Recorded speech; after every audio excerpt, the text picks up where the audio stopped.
Sí, es que se deja para atrás y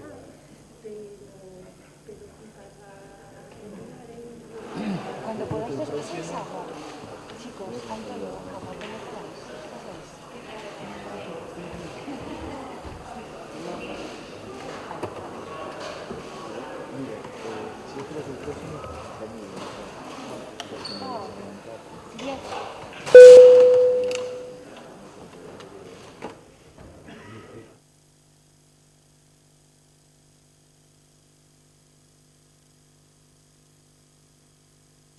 Moi bo día a todos e a todas. Madre mía, sí, mellor. Que susto. Benvidos e benvidas a este pleno correspondente ao mes de xullo. Saudamos a todos os membros da corporación, señor secretario, señor interventor, personal municipal que nos acompaña, xornalistas acreditados, así como a todos aqueles que nos siguen dende a tribuna de convidados. Un saúdo especial para a señora Gallego Neira, que hoxe nos ve dende a tribuna superior. Benvida de novo. Parte resolutiva do pleno, asunto número 1. Comunicacións da Alcaldía. Nas comunicacións de Alcaldía, como saben, o pasado 14 de setembro de 2015 aprobouse por unanimidade unha moción conxunta sobre a violencia de xénero na que se acordaba comezar cada pleno ordinario agardando tantos minutos de silencio como vítimas asasinadas polo machismo dende o anterior pleno. Conforme os datos facilitados pola Delegación do Goberno contra a Violencia de Xénero, o número de mulleres asasinadas por violencia de xénero en España ascendeu a 59 no ano 2023, 19 no ano 2024 e 1.263 desde 1 de xaneiro de 2003. O número de menores asasinados ascendeu a 9 no ano 2024 e 62 desde 1 de xaneiro do ano 2013, quedando dende esa data 446 menores orfos ou orfas. Desde o pleno do 6 de xuño ata o do 4 de xullo confirmáronse 9 mulleres, un varón maior de idade e 2 menores asasinados por violencia de xénero, polo que debemos guardar 12 minutos de silencio polas víctimas que a continuación se relacionan. O 3 de xuño de 2024, unha muller de identidade descoñecida de 32 anos en Barcelona. O 19 de abril de 2024, unha muller de identidade descoñecida de 51 anos en Barcelona deixa 2 fillos menores de idade. O 7 de xuño de 2024, Florica, de apelidos non coñecidos, de 55 anos en Valencia. O 7 de xuño de 2024, Gabriel, fillo de Florica, de 26 anos. O 10 de xuño de 2024, unha muller de identidade descoñecida, de 62 anos en Girona. O 18 de xuño, Soledad, de apelidos non coñecidos, de 66 anos en Madrid. O 28 de xuño, Soledad Amal, de apelidos non coñecidos, de 30 anos en Cuenca. O 28 de xuño, os 2 fillos de Amal, de 8 e 3 anos. O 29 de xuño, Petra, de apelidos non coñecidos, de 76 anos en Málaga. O 29 de xuño, unha muller de identidade descoñecida, de 20 anos en Granada. E o mesmo 29 de xuño, a nai da muller asesinada en Granada de 49 anos. Solicito a todos os presentes que se poñan en pé para agardar 12 minutos de silencio.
Moitas grazas.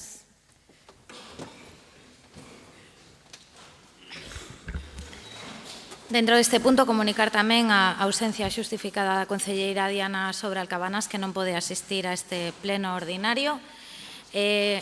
Tamén a aprobación dos borradores das actas ordinaria de 2 de maio e extraordinaria de 13 de maio de 2024, as que non constan alegacións.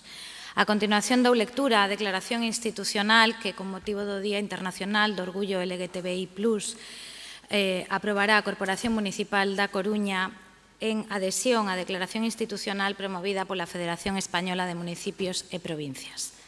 Dende o Concello da Coruña, creemos firmemente na igualdade e no respecto para todas as persoas, independentemente da súa orientación sexual. Celebramos e apoiamos o orgullo LGTBI+, porque é unha oportunidade para honrar a quen loitou pola igualdade e os dereitos da comunidade LGTBI+, en todo o mundo. O termo orgullo designa o amor propio ou a estima que cada persoa ten de si mesma como merecedora de respeto e consideración. Neste Día Internacional do Orgullo LGTBI+, o Concello da Coruña reafirma o seu compromiso inquebrantable coa igualdade, a diversidade e os dereitos humanos. E por iso, un ano máis, unímonos na celebración da diversidade e na loita por unha sociedade máis xusta e inclusiva. Recoñecemos os logros acadados, pero tamén os desafíos que aínda debemos enfrontar. Mentres celebramos os avances logrados, tamén é crucial recoñecermos e condenarmos as políticas discriminatorias que persisten nalgúns países. A falta de progreso na protección dos dereitos das persoas LGTBI+, en certos lugares é motivo de grave preocupación. Estas políticas non só perpetúan a discriminación e a violencia, senón que tamén representan unha violación flagrante dos dereitos humanos. Neste momento, no que a política exterior de España ten entre as súas prioridades a defensa dos dereitos humanos, é necesario que promovamos a adopción de políticas inclusivas a nivel internacional e instarmos a aqueles gobernos que violan os dereitos LGTBI+ a que modifiquen as ditas prácticas. Recoñecemos que a comunidade LGTBI+ enfrontou unha historia de discriminación, opresión e violencia. É importante que lembremos que a loita pola igualdade e a xustiza para eles non rematou. O Concello da Coruña seguirá traballando incansablemente para seguir promovendo a igualdade e combatendo a discriminación en todas as súas formas, impulsando avances en materia de igualdade e dereitos para o colectivo LGTBI. Compre seguirmos traballando cara a un futuro onde todas as persoas, independentemente da súa orientación sexual, sexo ou expresión de identidade, poidan vivir con dignidade, respecto e liberdade. Por todo isto, o Pleno da Corporación Municipal da Coruña acorda adherirse a esta declaración institucional, dende o compromiso coa igualdade e a xustiza para todas as persoas, defendendo os dereitos e a igualdade da comunidade LGTBI+ nas nosas institucións e no ámbito dos nosos povos e cidades, poñendo freo aos discursos de odio contra o colectivo LGTBI+ en calquera ámbito que lexitiman e fomentan as discriminacións e as agresións. No ano 2023, os delitos de odio alcanzaron a cifra de 1.606, o que supón un aumento do 33,1% con respecto ao 2022. Promovendo a educación en diversidade de maneira xeneralizada como vehículo para combater a LGTBI-fobia e deixar atrás o odio, as agresións, o medo e a intolerancia. E traballando dende o ámbito local para educar e sensibilizar a nosa comunidade sobre os temas relacionados coa orientación sexual para lograrmos que cada persoa sexa respectada por igual na nosa sociedade. Secretaría Xeral, asunto número 2. Toma de posesión do cargo de concelleira de dona María Jesús Fariña Sandón.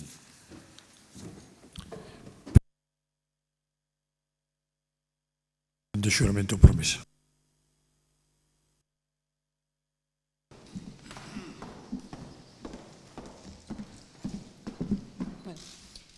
Juro, por mi conciencia y honor, cumplir fielmente las obligaciones del cargo de concejal con lealtad al Rey y guardar y hacer guardar la Constitución como norma fundamental del Estado.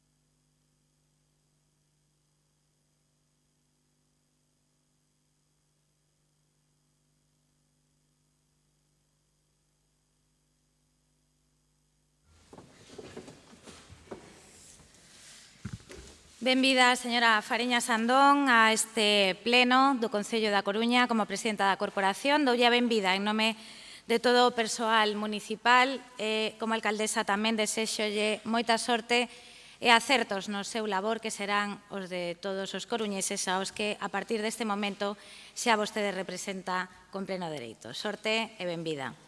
Pasamos xa ao asunto número 3, correspondente á área de Economía e Planificación Estratégica. Asunto número 3, aprobación do expediente ND 1/2024, declaración de non disponibilidade de créditos e aprobación da modificación do anexo de investimentos do orzamento do Concello da Coruña para o exercicio 2024. Conforme disposto na Comisión de Portavoces, non existirá debate deste asunto. Ben, ten a palabra o voceiro do Goberno local para expoñer o asunto e a continuación procederemos directamente á votación do mesmo. Señor Laje, ten a palabra. Grazas, señora alcaldesa. Bo día a todas e a todos. O que traemos hoxe ao pleno neste primeiro punto é un trámite menor, diríamos, non varía a carga orzamentaria prevista por este goberno, mas é preciso facelo para poder licitar de xeito inmediato as obras de urbanización do polígono API R28 Antonio Ríos 2. Trátase dunha actuación menor en canto á cantía, pois non chega aos 250.000 euros, cantidade que se financiará con cargo ás cotas de urbanización que lle corresponden aos propietarios da parcela. A maiores, o Concello asume a urbanización das beiras rúas perimetrais que, situadas fora do ámbito do polígono, son competencia municipal e son precisas para completar as obras en condicións, así como a conexión e compatibilidade cos servizos e infraestructuras existentes. Como saben, no anexo de investimentos do 2024 figuraba unha achega menor por parte do Concello como cota de urbanización. O único que varía con este modificativo é a anulación da dita cota para pasar a ser un investimento directo do Concello como lle corresponde como titular do perímetro exterior do ámbito. A modificación, como decía, é menor, pero resulta esencial para poder licitar de xeito inmediato a urbanización do polígono, un espacio no que conflúen as rúas da Cerca e Antonio Ríos e que hoxe é un espazo privado, deteriorado e que precisa dunha actuación urxente para a súa dignificación. Non é un problema novo, o estado desas parcelas leva máis dunha década así, sen que ata o de agora se tiveran tomado medidas para poder resolvelo. Deste xeito, podémolo facer, entregarlle aos veciños un espacio de uso público de calidade, onde o único que hai agora pois son solares e maleza. Polo tanto, a nova configuración dotará aos veciños e veciñas dun pequeno parque, crearase tamén unha comunicación mediante escaleiras entre as rúas da Cerca e Antonio Ríos, millorando sustancialmente o estado actual dese espacio e dando cumprimento así tamén a unha bella demanda veciñal que non se atendera ata o momento. En calquera caso, quero aproveitar para darlle as grazas aos grupos municipais pola súa cooperación e a súa colaboración na tramitación desta modificación do anexo de investimentos 2024. Moitas grazas, señor Laje. Procedemos á votación deste punto. Votos a favor. Grazas. Votos en contra. Abstencións. Queda aprobado. Moitas grazas.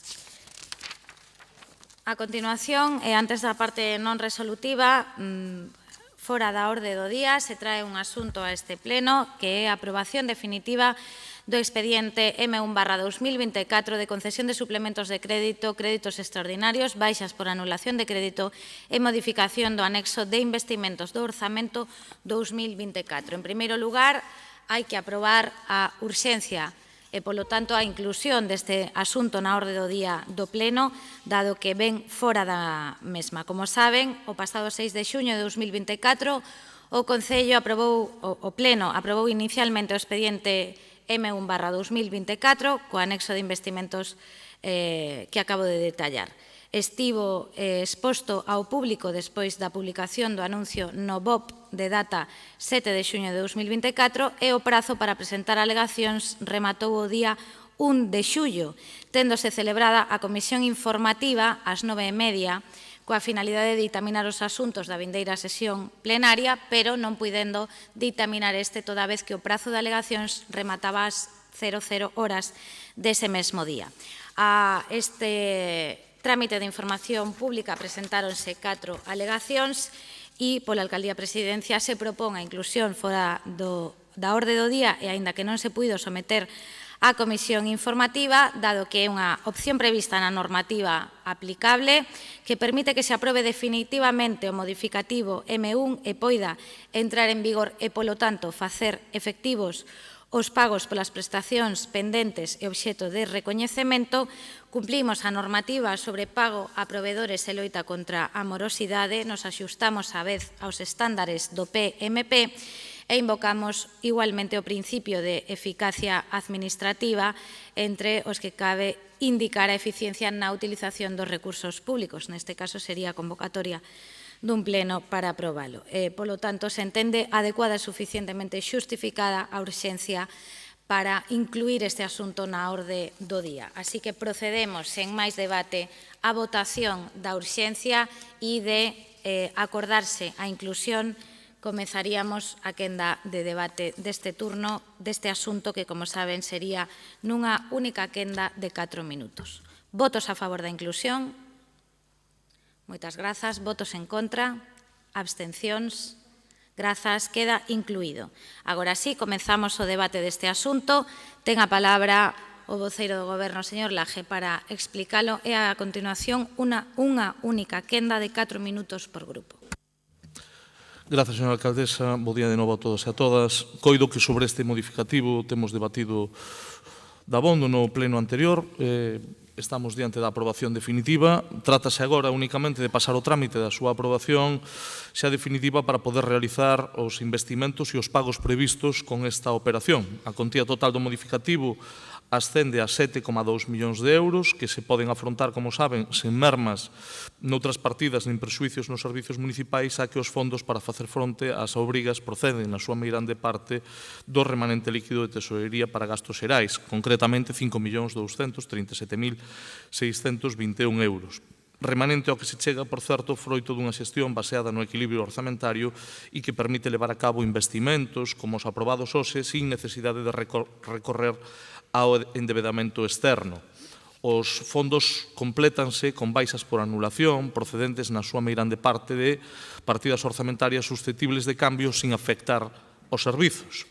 Un exemplo diso son os 500.000 euros procedentes dos gastos previstos para alumeado público, fondos que podemos aforrar grazas á renovación completa das luminarias da cidade levada a cabo durante o anterior mandato e que, ademais de mellorar a calidade lumínica, supón un importante aforro para a Facenda municipal.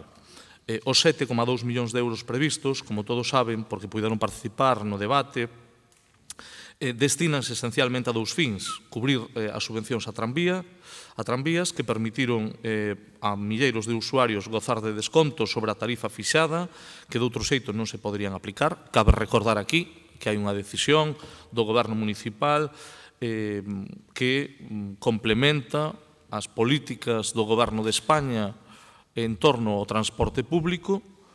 Por unha banda, o Goberno de España subvenciona unha parte dese billete e, por outra, o Goberno municipal incrementa a subvención, faltando que a Xunta de Galicia teña posto a súa parte. Ao non poñela a Xunta de Galicia, a pon o Concello da Coruña. Máis de 3,4 millóns de euros que serían suplementados por outros 475.000 euros do INCE para facer fronte a investimentos propios do INCE en servicios efectivamente prestados e dos que milleiros de coruñeses e visitantes puideron gozar o pasado ano. Son asuntos sobradamente coñecidos, resulta precisa a súa aprobación definitiva para poder facer os pagos e quero recordar aquí que estamos diante dunha tramitación final, definitiva, despois dun período de alegacións que as poucas que houbo, concretamente 4, se non me falla a memoria, non cumplían as condicións para considerarse alegacións a un modificativo destas características. Nada máis e moitas gracias. Moitas grazas. Turno para o BNG, señor Jorquera. Grazas, señora alcaldesa. Como é costume, en primeiro lugar, quero saudar os membros da corporación, as traballadoras e traballadores do Concello, dos medios de comunicación presentes e o público que este a seguir este pleno. E, en particular, quero saudar a señora María Jesús Fariña, desexolle un excelente labor como nova concelleira desta corporación. Coa inclusión deste asunto na orde do día, remata o trámite necesario para que, unha vez aprobado definitivamente o expediente M1, se poida proceder ao pago, entre outras, das obrigas pendentes por parte do INCE. Por tanto, permítanme que reitere algúns dos argumentos que expuxemos no debate da aprobación inicial. Naquel debate, alertábamos da situación do INCE e demandábamos compromisos para corrixir dunha vez por todas esta situación, para evitar que a mesma se cronifique e que se siga alimentando unha bola de neve que cada vez vai a máis. Dende aquela até hoxe anunciáronse novos concertos na Coruña e a día de hoxe non nos constan que existan contratos. Por iso, advirto que o BNG non vai aprobar novos modificativos que sexan froito de seguir comprometendo gastos sen que exista crédito orzamentario adecuado e suficiente. Entre outras cousas, para non comprometer as propias finanzas municipais. Facer gastos en crédito orzamentario ou ao marxe do orzamento implica, ademais de incumprimento legal, incorrer nun risco de comprometer a sustentabilidade financiera do Concello. Isto é o que dicía o interventor xeral a respecto do recoñecemento extrajudicial de crédito do INCE. E tampouco BNG vai admitir que, como consecuencia da omisión da existencia de crédito orzamentario, tamén se omitan a licitación e trámites que exixe a lei de contratos e tamén o control previo do gasto. Mas dito isto, co voto favorable a este asunto, estamos protexendo os dereitos de terceiros, que actuando de boa fe non teñen por que resultar prexudicados por unha mala praxe da administración municipal. Hai empresas e traballadores da cultura que están agardando desde hai un ano para poder cobrar, e iso non é de recibo. Esa é a razón do noso voto favorable, aínda que teñamos que asumir cousas que non nos gostan, como xa dixemos no pleno de xuño. Non nos gosta o recurso ao recoñecemento extrajudicial de obrigas, como manifestamos naquel momento. Non nos gosta que por decreto da alcaldesa se resignasen fondos de cultura ao INCE que recurtan os programas Bono Cultura, as bolsas de creación e investigación e a liña de axudas aos creadores culturais. Non nos gosta a redución do investimento inmobiliario a veños, reposición de maquinaria e instalacións nos museos científicos, tan necesitados como están estes museos de melloras que contribúan á súa revitalización, como non nos gosta a minorización de crédito para a reparación de vías, cando as calzadas e beirarrúas da nosa cidade adoecen dunha clara falta de mantemento. Esa é a cuestión que fundamenta as alegacións presentadas por 4 asociacións de veciños de contido prácticamente idéntico. Con todo, as minorizacións fixéronse tendo en conta as previsións de execución real e facer fronte aos impagos que dotan de razón de ser este modificativo conleva a necesidade de facer axustes. Por todo iso, como dixemos no debate da aprobación inicial, polo ben do Concello, polo ben da cidade e, sobre todo, polo ben das empresas e traballadores da cultura que están agardando para poder cobrar, votaremos a favor de desestimar as alegacións e aprobar definitivamente este modificativo. Moitas grazas. Moitas grazas, señor Jorquera. Grazas ao BNG. Turno do Partido Popular. Señor Rodríguez. Ben, bo día a todos. Benvida, querida Chus. Señor Jorquera, que non lle fan caso, vaya novidade. Nada, outra perrencha e outro pleno próximo. Mire, na película Filadelfia, o abogado que interpretaba Denzel Washington, cada vez que non entendía algo, repetía insistentemente a mesma frase. Explíquemo como se fose un neno de 8 anos. Señor Laje, hai algo que vostedes parece non entenden, e vou tentar explicarlo cun exemplo que penso sería válido para un neno de 8 anos. Para un estudante que se presenta a un exame sen ter estudado, é urxente estudar o último día? Sí. Se tivera estudado no seu momento, sería urxente? Non. Aplicado ao asunto que nos ocupa, por suposto, é urxente que aqueles que prestaron efectivamente un servizo para este Concello hai nada menos que un ano cobren polo seu traballo. Sería urxente se tiveran cobrado cando correspondía? Non. Señora Rei, vostede non é unha mala estudiante, vostede é unha pésima estudiante. É unha falta de respeto a toda esa xente que levan anos en cobrar por culpa da súa neglixencia, que veñan vostedes aquí a venderlles urxencia, para que non esperen máis para poder cobrar. Urxente era hai un ano, señor Laje. Moi urxente era hai 6 meses. E urxentísimo hai 3. E vostedes trouxeron un modificativo o mes pasado. Por lo tanto, son os únicos responsables de que hoxe estamos a debater a súa aprobación e de que vayan a empezar as festas de María Pita de 2024 debendo aínda os cartos das de 2023. Unha tomadura de pelo.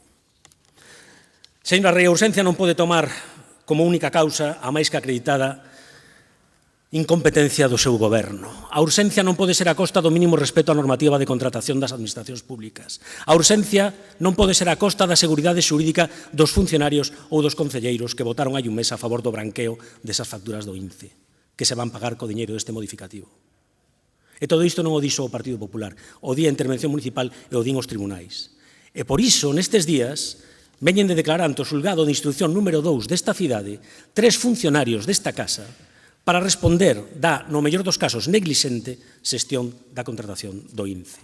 E todo parece indicar que serán máis, probablemente non só funcionarios, os que tamén terán que comparecer en sede judicial para dar conta desa nefasta xestión presuntamente ilegal que están a desenvolver vostedes no INCE. Organismo, por certo, do que vostede, señora Rei, é presidenta. Vostede é responsable de todo este circo. E hai xa máis casos abertos por situacións moi similares, por prevaricación e malversación por España adiante. O único que de verdade empeza a ser un xente neste Concello é que remate este lajerato de Inés Rei canto antes. Só basta con saír á rúa estes días para ser consciente desta realidade. A imaxe que está a deixar na cidade a folga de basura é a perfecta alegoría para retratar o estado deste goberno municipal, desbordado e en descomposición. Vostedes están desbordados como os contenedores e en descomposición como o lixo ao sol que se acumula ao redor deles. De basura ata as trancas, nas súas propias palabras. Señor Laje, lémbrase. A ver se ao final vai ser esta a única verdade que dixo vostede no que vai de mandato. Pero referida a vostedes, non a min. De basura ata as trancas, así teñen a cidade e así están vostedes, porque, por desgracia, para os coruñeses, a basura que se acumula nas súas rúas non é o único que cheira moi mal nesta cidade. Imos votar en contra, porque estamos totalmente a favor do exposto polas asociacións veciñais que presentaron alegacións. De que sirven os orzamentos máis altos da historia da cidade se para pagar as festas en ano electoral da señora Rei hai que quitarlle os cartos aos barrios. E imos votar en contra porque nin podemos nin queremos ser cómplices deste xeito de xestionar nin das responsabilidades que poida acarrear no futuro. Remato cun último apunte para o Grupo Municipal do BNG. Dixen e manteño que o único responsable da desfeita no INCE é o goberno que está aí sentado. Pero está aí sentado porque vostedes o votaron hai un ano. Mesmo pode que o fixeran de boa fe, ademais de para pagarlle a alcaldía de Santiago a señora San Martín. Pero a día de hoxe, vostedes son cómplices necesarios desta xestión que está a levar a cabo no INCE e tamén fora do INCE. E son vostedes responsables de manter a este goberno, porque vostedes e non a cidadanía os sentaron aí. É evidente que non están cómodos, vostede o recoñeceu. É evidente, como van a estar cómodos? É imposible que o estean. Pero en algún momento van a ter que escoller entre soprar ou sorber. Van a ter que escoller entre defender a alcaldía de Santiago ou defender os intereses desta cidade. Cada día, señor Jorquera, teñen a opción de elixir entre o un e o outro. Hoxe volveron a elixir Santiago. Máis nada e moitas gracias. Moitas grazas. Turno para o Goberno, señor Laje. Gracias, señora alcaldesa. Señor Jorquera, solo clarificarlle que os concertos aos que fixo vostede referencia debe de saber que están organizados pola Administración Autonómica, é dicir, pola Xunta de Galicia. Solo como matiz, me refiro a aqueles aos que vostede aludiu. Non son concertos organizados polo Concello da Coruña, aínda que o Concello da Coruña e o Goberno da Coruña coopere coa Xunta de Galicia para que poida haber eventos desa magnitude. Estamos a falar, imagino, que do último que se celebrou fai escasos días, que non foi organizado polo Concello. Se non fose así, sabe que podemos falar en detalle ao que se refira.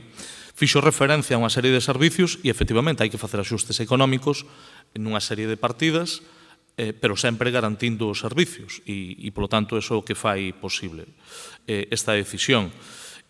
Recordar que o orzamento é dinámico, polo tanto, debe de axustarse tamén á realidade municipal, e creo que hai unha actuación responsable por parte daqueles que dicen que hai que pagar os provedores, só faltaría, e que coa súa acción tamén o posibilitan. Porque, se fose polo Partido Popular, non cobrarían. O Partido Popular ven a este pleno con un obxectivo que é intentar arrinconar o Bloque Nacionalista Galego e facelo responsable de casi todo a maiores do goberno municipal. Pero, bueno, eso supoño que serán as súas leas. O que nos atinxe, que a parte económica, significa ni máis nin menos que darlle a aprobación definitiva e facilitar o pago a provedores. Na aprobación inicial xa estiveron en contra. Dicen que están a favor de que a xente cobre, pero co seu voto en contra. O que hai unha incoherencia absoluta. Bastante coherente co que fai o Partido Popular en casi todos os sitios. Aquelo de Montoro, si España se cae, ya la levantaremos. Non saben que poden formular a crítica, pero facilitar que a xente, digamos, cobre, que eu creo que tería bastante máis sentido. Que pasa? Que están en cuanto peor, mejor, e do que se trata é de que vaya mal, porque creen que indo mal lle vai ben o PP. Bueno, pois eu creo que eso demostra un pouco a forma de actuar dun grupo político que se hoxe dependera do Partido Popular, os provedores non pagarían, porque o que conta ao final é o que votan, e o Partido Popular vai a votar en contra de pagarlle a esos provedores do ámbito da cultura que están esperando cobrar. Ese é un feito. Creo que é medible, creo que non é opinable. A favor ou en contra? En contra, o PP. A favor, o Partido Socialista e o BNG. E desde o ámbito económico, si quero aproveitar para centrar o debate. Eu creo que o tema do INCE no pasado pleno nos sirveu para facer unha reflexión. Sinto que a oferta que lle fixemos ao Partido Popular caera en saco roto, como todo o que significa tenderlle a man para o diálogo. Modificativos do INCE, creo que houve uns cuantos. Quero recordar que durante o goberno do Partido Popular se aprobaron modificativos do INCE que sumaban 7.860.721 euros, por certo, con maioría absoluta, sin que ninguén fora rehén de ninguén, sin que o Bloque fixera A, nin o PSOE fixera B. Creo que dende o ano 2007, como mínimo, todos os gobernos municipales tuveron unha situación semellante e había dúas posibilidades: facer o que fai o Partido Popular, que é cuanto peor mejor, a ver si nos sale, a ver si isto non vai adiante, que decir, a ver si condicionamos ao BNG para que non vote a favor, vamos a falar claro, en esta idea, a ver si alguén lle entra a culpabilidade, ou intentar arreglar algo que é estrutural, o cal se lles convidou a participar deso. Xa lles adianto que se vai abordar, por indicación da nosa alcaldesa, a reordenación do sector institucional do Concello e, polo tanto, que neste mandato ese sector institucional sufrirá cambios, é dicir, verá en positivo unha nova etapa. Nos gustaría que participaran deso, pero é evidente que o que están é a outra cousa. Tamén quero adiantarlles que se vai a presentar o Plan Estratégico de Subvencións do Concello da Coruña, no que se dará participación a todos os grupos municipais e ás entidades sociais, e ese Plan Estratégico de Subvencións do Concello da Coruña, que vai ir dirixido precisamente á transparencia no ámbito económico, se vai a presentar no segundo semestre deste ano e, polo tanto, terán a oportunidade, si queren, de participar. Tamén se fará, ao longo do ano 2025, por primeira vez, un estudio sobre a calidade da prestación dos servicios municipais, algo que comenzan a facer a maior parte de concellos que teñen políticas avanzadas en torno aos servicios de calidade. E tamén, señora alcaldesa, lles adianto que se farán as propostas de modificación orzamentarias necesarias, que as falaremos co Bloque Nacionalista Galego en primeiro lugar, pero que tamén podrán participar, se queren participar por parte do Partido Popular, para facer os axustes necesarios ao longo deste ano 2024. E tamén quero anunciarlles que se comenzará a negociación dos orzamentos do ano 2025, tal e como está comprometido no proceso de investidura de Inés Rei ao longo do mes de setembro. Nada máis e moitas gracias. Moitas grazas. Procedemos á votación deste asunto.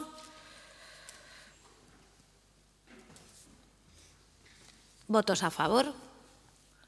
Moitas grazas. Votos en contra. Moitas grazas. Queda aprobado. Remata aquí a parte resolutiva. Pasamos á parte non resolutiva. Control e seguimento da xestión. Señor secretario. Toma de coñecemento das resolucións da Xunta de Goberno Local desde o número de 10.264 do 3 de xuño de 2024 a número 12.240 do 27 de xuño de 2024, dos decretos da Alcaldía desde o número 3.067 do 3 de xuño de 2024 ao número 3.648 do 28 de xuño de 2024, e dos decretos da Alcaldía 3.531 do 19 de xuño de 2024, polo que se determina a organización e estructura do Goberno local, e 3.616 do 24 de xuño de 2024, polo que se nomean os membros da Xunta de Goberno Local, as tenencias da Alcaldía, así como o seu réxime de sesión. A continuación, mocións, rogos e preguntas. Moitas grazas. Comezamos coa primeira das mocións presentada polo Bloque Nacionalista Galego sobre o rescate da AP9 e a súa transferencia. Señor Jorquera, ten a palabra. Grazas, señora alcaldesa. Antes de defender a moción, por se algún voceiro ten a tentación de recorrer o baúl das lembranzas para rescatar argumentarios dos anos 70, quero aclarar dúas cousas. A primeira vez que ven referirme á autoestrada do Atlántico como navallada foi no panfleto da agrupación de Vilaboa Pontevedra dun partido aquí presente e que non era o BNG. E a segunda aclaración, o debate naquela altura non era autoestrada ou corredoiras. Lembro un informe do Centro de Información e Estudos Sociais de Galiza que criticaba a solución de vertebrar o eixo atlántico a través dunha autoestrada de peaxe e propuña a realización dunha autovía gratuita e a duplicación e electrificación da liña ferroviaria. Un informe de setembro de 1978. Houbo que agardar 37 anos para que estivese feito o eixo atlántico ferroviario entre a Coruña e Vigo, e falta aínda a súa extensión a Ferrol e a Tui, e 46 anos despois seguimos pagando portaxes polo uso da autoestrada. Por moito que os acordos de investidura suscritos polo BNG e o PSOE conseguisen importantes descontos e bonificacións, o pago de peaxes segue sendo moi prexudicial para Galiza, non só para os usuarios particulares, tamén para empresas que ven gravados os custos de distribución acentuados pola situación periférica do noso país, e tamén porque a nosa dispersión poboacional, unido a un sistema de transporte público moi deficiente, fainos máis dependentes do recurso ao vehículo privado. Pero non só unha situación prexudicial, tamén unha situación discriminatoria, porque todas as autoestradas da xeración da AP9 están xa libres de peaxe unha vez caducada a concesión ou estaránno próximamente. A concesión da AP9 caducaba en 2013, pero primeiro o goberno de Felipe González prorrogou 10 anos e despois o goberno Aznar prorrogouna outros 25. E ademais agora sabemos que cando o goberno Aznar aprobou esa prórroga xa tiña decidido a privatización de Audasa, asegurando así un suculento negocio aos compradores a costa do peto de todas as galegas e galegos. Razón pola que a Comisión Europea considera que o goberno Aznar cometeu unha ilegalidade. A prórroga da concesión tiña que terse extinguido ou privatizarse, pois a prolongación do contrato sen concurso público nin publicidade algunha exixía que ao longo de toda a concesión non variasen as condicións. Caso contrario, sería necesario proceder a unha nova licitación para non vulnerar o principio de concorrencia competitiva. Por iso, consideramos que se deben realizar estudos serios para avaliar os custos económicos que tería para o Estado o rescate e a asunción da xestión directa da AP9. Hai estimacións que sitúan este custo entre 2.000 e 3.000 millóns de euros cando resulta que o Goberno Central aprobou unha reserva de crédito de 2.300 até 2048 para custear as bonificacións na AP9. E o custo do rescate das radiais madrileñas estímase en máis de 4.000. Como demandamos tamén que esa discriminación non se faga extensiva a poñer excusas de mal pagador para opoñerse á transferencia da AP9 a Galiza. Excusas como que forma parte dun itinerario internacional, cando non é certo. A AP9 non conecta directamente con Portugal, desemboca na 55, autovía Vigo-Tui, e é esta que conecta directamente con Portugal. Mais, en calquera caso, quero lembrar que forma parte dun itinerario internacional A8 e está transferida ao seu paso por Euskadi. Tamén forman parte de itinerarios internacionais. Xa vou concluindo. As estradas nacionais 121A e 121B e están transferidas ao seu paso por Navarra, como forma parte dun itinerario internacional, a Estrada Nacional 2 e varios tramos en Cataluña están transferidos. Por as razóns devanditas, solicitamos o voto favorável a esta moción. Moitas grazas. Moitas grazas, señor Jorquera. Turno para o Partido Popular, señor Rodríguez. Bo día de novo. A ver, eu entendo o delicado da súa situación neste tema, pero non era necesario empezar coa navallada. De verdade que, ao menos, este concelleiro non precisa de facer uso de iso. Porque o certo é que vostedes prometéronlle aos galegos non pagar pola P9. E non só seguimos a pagar, é que neste 2024 sufrimos a maior suba no que vai de século. E vostedes e o goberno que apoian en Madrid converteron a P9 na autoestrada máis cara de España e unha das máis caras de Europa. E claro, lendo a súa moción, semella que vostedes non teñen nada que ver coa situación actual da P9, como se o fracaso dos seus pactos, outros máis, co señor Sánchez para investilo, foran un fracaso de todos, non un fracaso seu.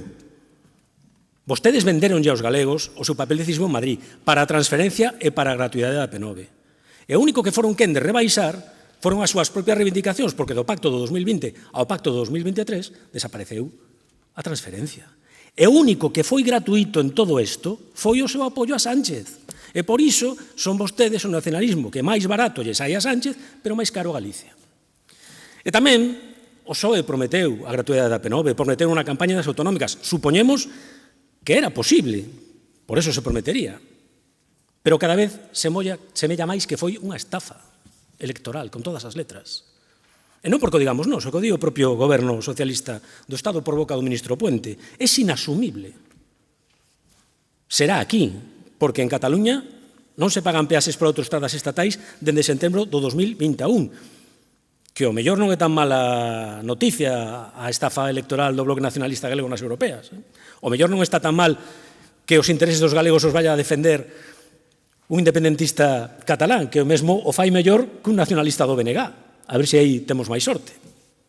É moi difícil que os galegos os crean. Hai mes e medio no Parlamento de Galicia, señor Jorquera, aprobouse por unanimidade esta mesma iniciativa.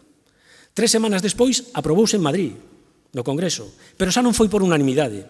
O PSOE, ao que vostedes apoian aquí en Madrid, abstívose. A pregunta é, esta abstención é o anticipo de outras 15 prórrogas á tramitación parlamentaria da transferencia como na pasada legislatura? É o anticipo de outros 5 anos de boicot socialista á transferencia da P9 en Madrid coa compracencia do BNG? Falaba aí uns minutos o señor Laje de coherencia. Pois aí llevan 2 tazas. Nos defendemos unha P9 galega que permite unha xestión eficiente e adaptada ás necesidades de Galicia. Non podemos seguir así cun goberno que se nega a revisar os termos da concesión pese ao seu carácter abusivo. Un goberno que non sabemos nin siquiera se vai argumentar a favor ou en contra das prórrogas neses expedientes que están abertos pola Comisión Europea. E aquí vou a ser moi claro. Que se depuren sen ningún tipo de problema todas as responsabilidades de todos os gobernos, que se depuren. Eso sí, que se depuren onde se teñen que depurar, que non é, por certo, o Parlamento de Galicia. Xa sabemos que vostedes están, ambos os dous, Bloque, PSOE e Bloque, xestionando calquera outro tempo co presente. Xestionan de maravilla o pasado e cando non son quen, tampouco de xestionar o presente, xa nos levan a todos ao 2050. Xestionan bárbaro o 36, o 77, o 2050. Saben cal é o problema? O problema é que estamos en 2024. É que a transferencia e a gratuidade da P9 están riba da mesa do goberno que vostedes apoian. Ese é o problema, é iso do que vostedes queren fuxir a toda costa. Votaremos a favor da moción, por suposto, igual que o fixemos en Santiago e en Madrid. O goberno galego está disposto a poñer ferramentas para clarexar a situación da concesión, pero coincidirán conmigo en que o estudo xurídico corresponde facer ao Estado que ten toda a información, porque aquí non se ten nada. En canto ao estudo económico, dos posibles custes da transferencia, a Xunta xa está a elaborar, tal e como anunciou días atrás, estará rematado nun prazo aproximado de 2 meses. Remato. O paso que queda por dar en Madrid. E depende do seu compromiso, do seu e do seu. O PSOE ten que comprometer que apoiará esta vez e non torpedeará a tramitación da transferencia, e vostedes, cando menos, deberán comprometer que de non ser así retiraranlle inmediatamente o seu apoio. Son ton poderán recuperar, senón a súa credibilidade, alo menos a dignidade que debe ter quen di que defende os intereses de Galicia ante o Goberno do Estado. Máis nada e moitas gracias. Moitas grazas. Turno para o Grupo Socialista. Señor Laje. Gracias, señora alcaldesa. Señor Jorquera, agradezcolle as referencias históricas. En calquera caso, xa sabe vostede que non imos a volver a falar necesariamente da posición do BNPG sobre a autopista do Atlántico. Creo que está bastante ben definida no marco histórico. En calquera caso, creo que o que temos é que ser capaces de mirar cara adiante, non? A AP9, creo que calquera pode coincidir en que constitúe o eixo vertebrador de Galicia, si non o único, é dicir, o principal, porque, evidentemente, a Galicia interior tamén ten outras variables en términos de comunicación. E o é un eixo vertebrador porque en torno a esta vía se distribuye a maior parte da poboación galega. Tamén por iso, por ese mesmo motivo, é unha arteria esencial para o desenvolvemento económico de todas as galegas e de todos os galegos. Hoxe, a verdade é que teríamos que estar celebrando que hai uns meses a AP9 pasara xa a mans públicas. Teríamos que celebrar o fin das peaxes, que é certo que lastran a competitividade de moitas empresas. Peaxes que, dende o meu punto de vista, son abusivas e que nada teñen que ver con amortizar os custes derivados da infraestrutura. Non entro na política de peaxes ou se ten que haber gratuidade ou non. En calquera caso, si entro nos feitos. Non podemos celebrar nada porque un goberno presidido por José María Aznar, do que formaba parte Alberto Núñez Feijóo, asinou a prórroga da concesión da AP9 ata o ano 2048. Non só iso, sino que o señor Aznar, seguindo os usos e costumes do Partido Popular, liquidou a empresa pública propietaria da autoestrada para deixala en mans privadas. Todos recordaremos a Audasa. Audasa pasou a mans privadas. Hai un modelo, e o modelo é reducir ao máximo o sector público e que opere o libre mercado. Pois o libre mercado está operando cunha prórroga ata o 2048. O posicionamento sobre a AP9. A AP9 estaría mellor xestionada desde Galicia? Bueno, levamos falando desto en diferentes ámbitos, as organizacións políticas, e eu creo que hai unha reclamación unánime para esa transferencia. Agardemos que esa unanimidade se manteña no tempo e que poida ser canto antes transferida a AP9 a Galicia. Pero, mentras tanto, hai que falar do que está a facer tamén o Goberno de España e do que non fixeron os gobernos anteriores, que tuveron a un galego ao frente, a Mariano Rajoy.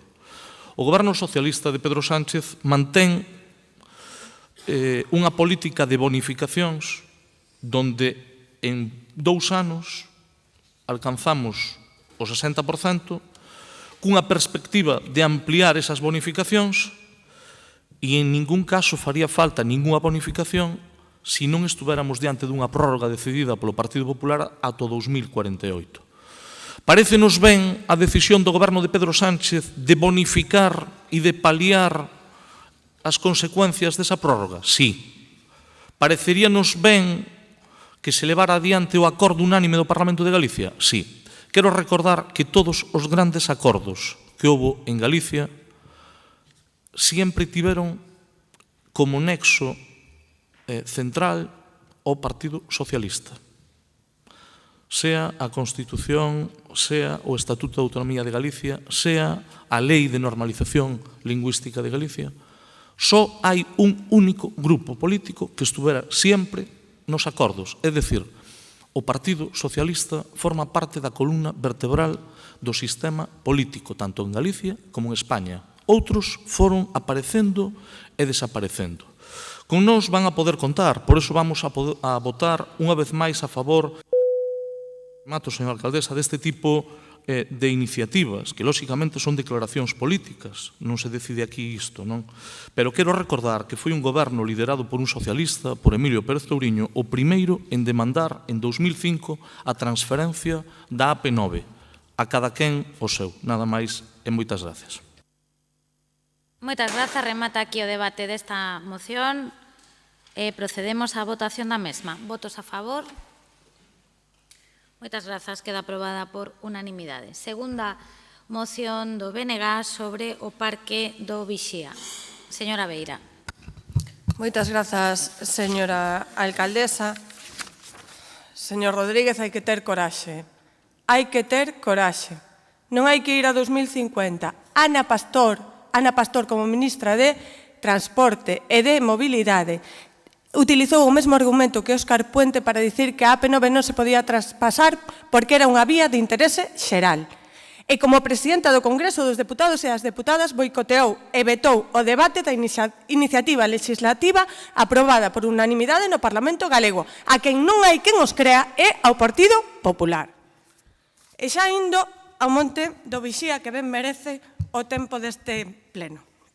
Miren, o Goberno local prometeulle ao barrio de Monte Alto en decembro de 2020 que impulsaría un novo pulmón verde para este barrio. Estaría situado, como di o propio nome desta moción, no Monte do Vixía, no alto do barrio de Monte Alto. Un emprazamento, ademais, que ten ao seu redor 4 centros educativos, dúas delas escolas infantís, unha municipal e outra dependente do Consorcio do Benestar, da Xunta de Galiza, e 2 centros educativos de infantil e primaria. Nesa altura, o seu goberno, señora Rei, presentaba públicamente un proxecto que se lle encargara a un grupo de investigación da Universidade da Coruña, cuxo obxectivo era poñer en valor e reforzar a importancia xeográfica, urbanística e histórica deste punto, do punto máis alto do barrio de Monte Alto e da cidade. Contaría con 16.000 metros cadrados, dos cales 6.000 xa estarían libres de titularidade municipal e outros 10.000 serían propiedade do Arcebispado, da Xunta de Galiza e do Concello. E estarían ocupados por centros educativos ou por outras infraestructuras. O proxecto presentouselle daquela ás institucións situadas nos arredores nunha reunión na que todas as partes coincidiron en que a actuación suporía unha mellora na calidade de vida das veciñas e veciños da contorna.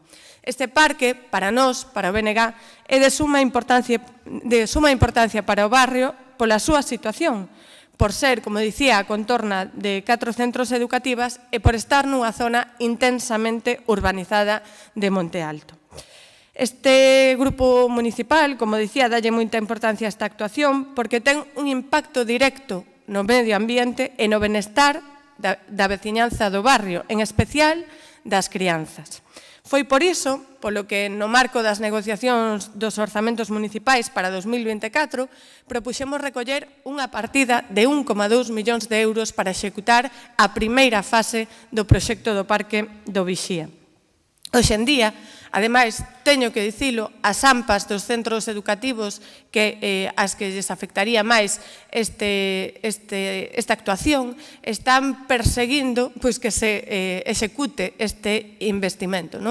Eu mesma reuníme coas AMPAs destes centros educativos para falarlles desta moción e de que imos exixir que se execute este investimento.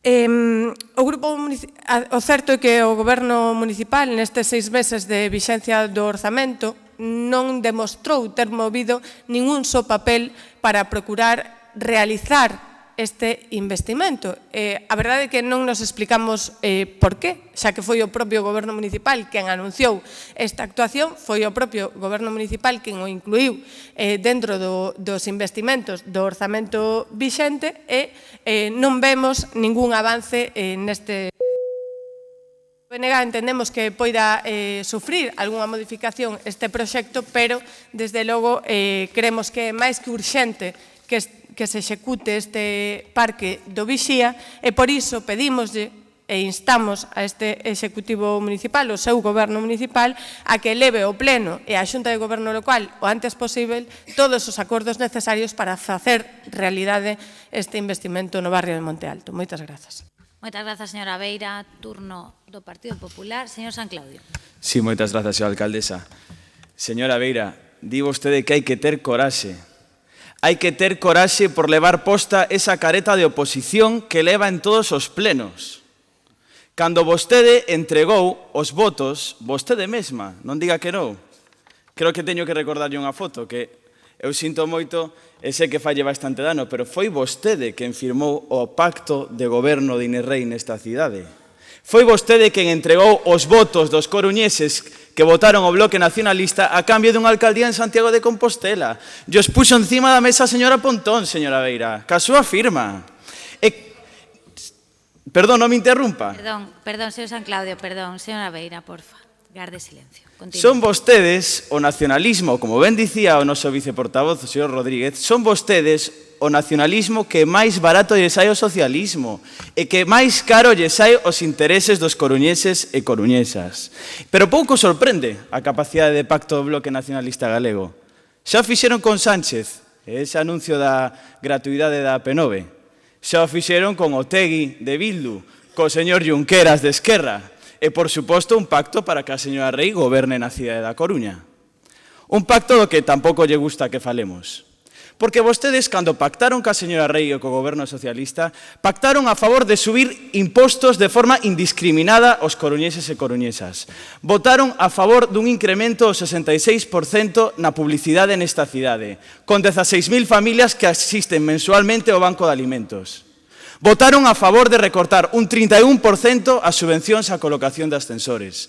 Votaron a favor de recortar un 17% a subvención de rehabilitación, un 20% no recorte no bono taxi. En contra das alegacións, das 600 alegacións que este Grupo Municipal do Partido Popular fixo en decembro.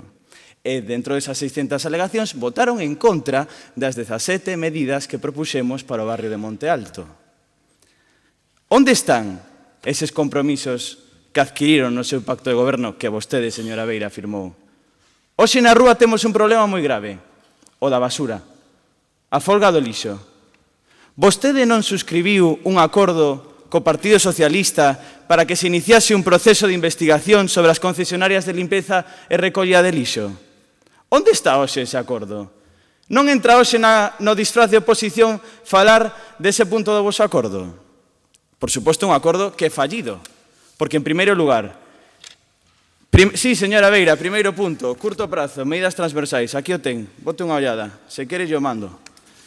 Porque vostedes, insisto, o seu pacto é un fraude, porque, en primeiro lugar, nin cumpriron cas medidas de supervisión do acordo, que as ten, miren o último punto, en 4 meses crearon a calendarización do pacto de acordo, non existe, non sabemos nada. Eso é papel mollado encima da señora Pontón. Por suposto, imos votar a favor desta moción, porque creemos que é unha proposta boa e necesaria a Monte Alto. E aprovecho a ocasión para recordarlle á señora Rei a súa falta de compromiso con Monte Alto. Cun barrio que inxustamente está a ocupar titulares no que vai de ano por problemas de narcopisos, de ocupación, de seguridade. Onde está Inés Rei? Vai por Monte Alto? Ou está máis cómoda aplaudindo en Ferraz o señor Sánchez? Resulta incoherente que limite a súa actuación a proxectos illados, cando o barrio de Monte Alto precisa dunha actuación directa, seria e revitalizadora, que teña en conta aspectos clave como seguridade, limpeza e falta de aparcadoiros. Na mentres, o Benegas, non sei se cando vai a falar cos veciños, veciñas ou ampas de Monte Alto, lles explica que vostedes votaron a favor de todo isto, que son cómplices, como dicíamos, de todo isto. Remato xa, señora Beira, non se esqueza. Está vostede a falar co grupo municipal que gañou as eleccións, o Partido Popular. Na mentres vostedes seguirán sendo a bisagra da alcaldesa, a bisagra de Inés Rei, unha alcaldesa que perde en cada comicio que se presenta e que por momentos parece máis interesada en encontrarse un oco no goberno de Sánchez que en defender os intereses da cidade da Coruña. Moitas grazas. Moitas grazas, señor San Claudio. Turno para o goberno, señora Canosa. Moitas grazas, señora alcaldesa. Bo día a todos e a todas. En fin, vou empezar dicindo que Monte Alto é un dos barrios máis emblemáticos da nosa cidade, que nos últimos anos, señor San Claudio, foi obxecto de múltiples investimentos. Debería pasar polo meu barrio, polo barrio da señora Beira, para darse conta dos distintos investimentos que ten e que fixo este goberno. Por exemplo, na contorna, por darlle algúns exemplos, a humanización e naturalización do paseo marítimo, 3 millóns de euros, a reforma do mercado de Monte Alto, da praza de Monte Alto, da escola infantil, case 10 millóns de euros, a reurbanización da rampa do Matadoiro ou, por exemplo, en Adelaida Muro, máis dun millón de euros. En fin, son exemplos que non só buscan mellorar a infraestructura urbana ou os espazos, e máis senón dotalos de significado e fortalecer a identidade e a calidade de vida dos veciños e veciñas de Monte Alto. Pero nos toca falar do Parque Vixía, que a súa creadora tamén chama o Parque dos Nenos e das Nenas. Bueno, o primeiro que temos que dicir é que require dunha modificación do Plan Xeral de Ordenación Municipal esa zona e, polo tanto, a conseguinte aprobación no Pleno. Esta zona está prevista, está clasificada como equipamento e temos que reclasificala como espazo libre para garantir a súa adecuación como zona verde pública conforme a Lei do Solo de Galicia. O futuro Parque do Vixía, como ben dicía a señora Beira, ten unha dotación de 1,2 millóns de euros. Serán máis de 6.000 metros cadrados de áreas de xogo seguras para nenos e nenas e zonas de descanso e lecer para maiores, atendendo á convivencia interxeneracional demandada pola comunidade local. Por suposto, imos votar a favor, non hai dúbida, pero é importante que saiban que temos que retomar este proxecto. Este proxecto que é totalmente coherente coa aposta que fai a nosa alcaldesa pola sustentabilidade e que, por suposto, como ben saben, está incluído en orzamentos, pero necesitamos revisalo porque data do ano 2021. É preciso valorar posibles cambios ou manter incluso novas conversas cos distintos axentes do barrio. Con todo, saiba o BNG e a veciñanza que teñen o noso compromiso para facer realidade o desenvolvemento do Monte da Vixía, transformando ese espazo ao redor do depósito da auga nun espazo de biodiversidade e devolvéndolle o protagonismo que se merece o noso barrio. Moitas gracias. Moitas grazas, señora Canosa. Procedemos á votación desta moción. Votos a favor. Moitas grazas. Queda aprobada por unanimidade. Terceira e última moción do BNG sobre accións de mellora no espazo urbano no barrio dos Rosais, a que consta unha emenda de engádega por parte do Grupo Municipal Popular. Señor Soto, ten a palabra. Moitas grazas, señora alcaldesa. Ben, eu, antes de nada, quería comezar a intervención desexándolle de corazón a mellor das fortunas á nova concelleira, señora Fariña, a fortuna en sentido maquiaveliano, por suposto. Eu entendo que se vostede ten fortuna, esta cidade ten fortuna e, por tanto, todos nos acabaremos gañando. Non quería comezar, antes de nada, sin criticar, aquí un momento, que nos propuxemos unha declaración institucional cuxo obxecto era convidar os axentes sociais a negociaren as condicións de traballo a nivel provincial e autonómico. Segundo, recolle e anima a recente reforma do Estatuto dos Traballadores, que acababa cunha injustiza que viña dende hai moito tempo, porque negociar en Madrid significa non ter en conta as necesidades e reivindicacións propias das traballadoras galegas e dos traballadores galegos e desactivar o movimento sindical galego. O PP, que foi quen bloqueou esa declaración institucional, eu considero que lle falta visión de país. Por tanto, lamentamos, dende logo, que teñan bloqueado esa declaración institucional e queremos tamén aproveitar para amosar a nosa solidariedade coas dependentas de Inditex que se están mobilizando estes días para negociaren as súas condicións de traballo precisamente en Galiza. Ben, Sobre a moción que traemos hoxe aquí, o que solicitamos en primeiro lugar é que se acometan a maior brevidade as obras para o acondicionamento do Camiño do Cura. Trátase esta dunha proposta incluída nos últimos orzamentos municipais aprobados e negociados con o noso grupo municipal, ademais dunha reivindicación histórica da veciñanza do barrio. Sabemos que ten habido movementos neste sentido, pero urxe a execución da acción. En segundo lugar, consideramos que é urxente acometer o acondicionamento dos arredores da Escola Municipal dos Rosais. Como se pode observar, se un se despraza ata ali, nos arredores acumúlanse cascallos e lixo, pedras, restos de obxetos calcinados. A parte disto, a maleza impide o tránsito enxeitado polo acceso de emerxencia do edificio en que se localiza a escola, o que consideramos de especial gravidade. En terceiro lugar, lembramos a necesidade de acometer as obras necesarias para reparar os danos causados polas humidades no centro cívico do barrio, así como de que se impidan que as choivas dos próximos meses agraven esta situación en que se atopa o edificio. Como temos argumentado xa en iniciativas anteriores, esta situación ocasiona prexuizos ao servizo, os traballadores e traballadoras e as persoas usuarias e poñen en perigo os fondos da biblioteca e outros recursos con que conta. Xa que a tempada de intensas choivas comezará a volta do verán, consideramos que urxe acometer esta actuación. En cuarto lugar, solicitamos que se negocie algún tipo de cesión de uso do edificio situado no número 14 da Rúa Alfonso Rodríguez Castelao. Trátase este dun edificio de propiedade municipal, algún de cuxos espazos xa están sendo utilizados polo CEI Pardo Bazán para actividades propias do centro educativo. Con todo, ata onde sabemos, parte do edificio permanece sen uso. Por iso consideramos apropiado permitir que os usuarios e usuarias do propio colexio podan facer uso destas instalacións sen nada obstase para elo.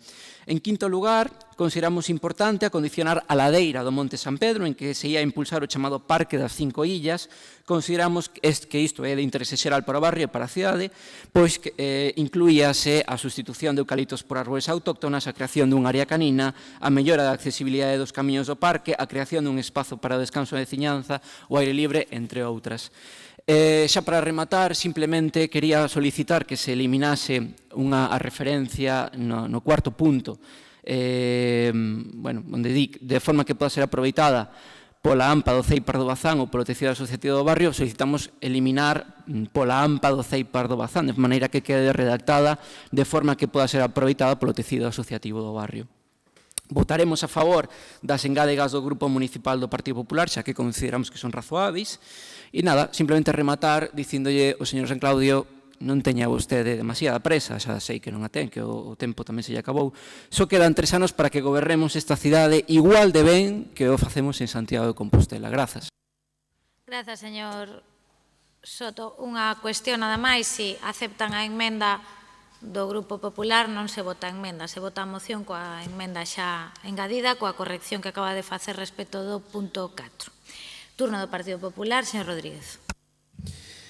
Señor Soto, presa ten que darse a señora Miranda, que dentro de uns anos deixalle o escano en Bruselas a un independentista catalán. Bo día a todos. Por demais, non se preocupe, señor Soto, esta unha moción de barrio a estilo clásico, polo tanto vais a ir aprobada por unanimidade logo dun proceso que habitualmente se desenvolve en 5 pasos.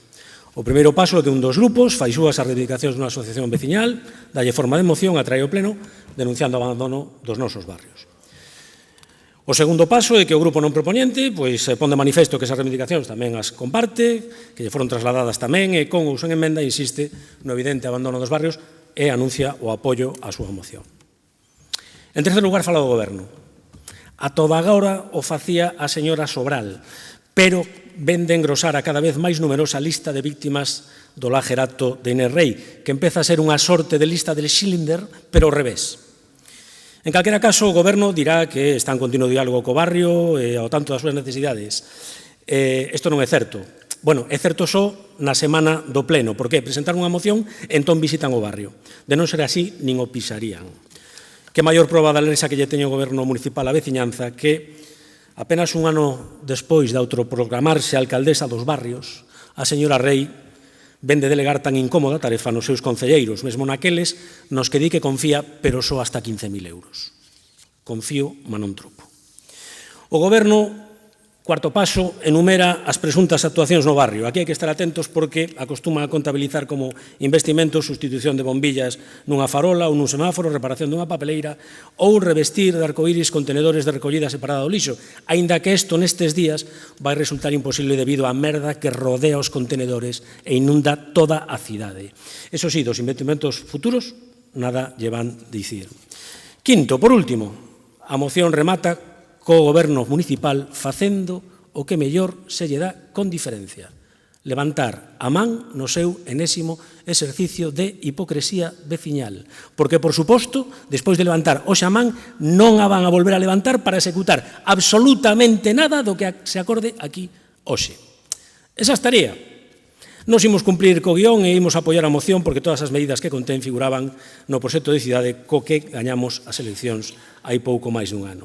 Agradecemos que teñan aceptado a nosa emenda sobre a limpeza e mantemento da carretera de acceso ao Monte de San Pedro, pouco que dicir, e en canto á apertura ao barrio das instalacións deportivas do CEIP Pardo Bazán, pois hai apenas unha semana no Parlamento de Galicia aprobouse co voto favorable dos 3 partidos representados nesta corporación instar a Xunta de Galicia que en colaboración cos concellos e as diputacións desenvolva o plan Pistas Abertas a fin de poñer a disposición de clubes e familias as instalacións deportivas escolares. Sabemos que non será algo inmediato, pero pensamos que é unha oportunidade para que, por unha vez, sexamos os primeiros en algo bo, en algo positivo, porque ata agora os pactos de progreso da señora Rei só convertiron a cidade en líder en inseguridade, en Galicia e en España, en falta de limpeza, mesmo antes da actual folga, en prezo do aluguer e coste da vivenda e en desigualdade entre todas as cidades galegas.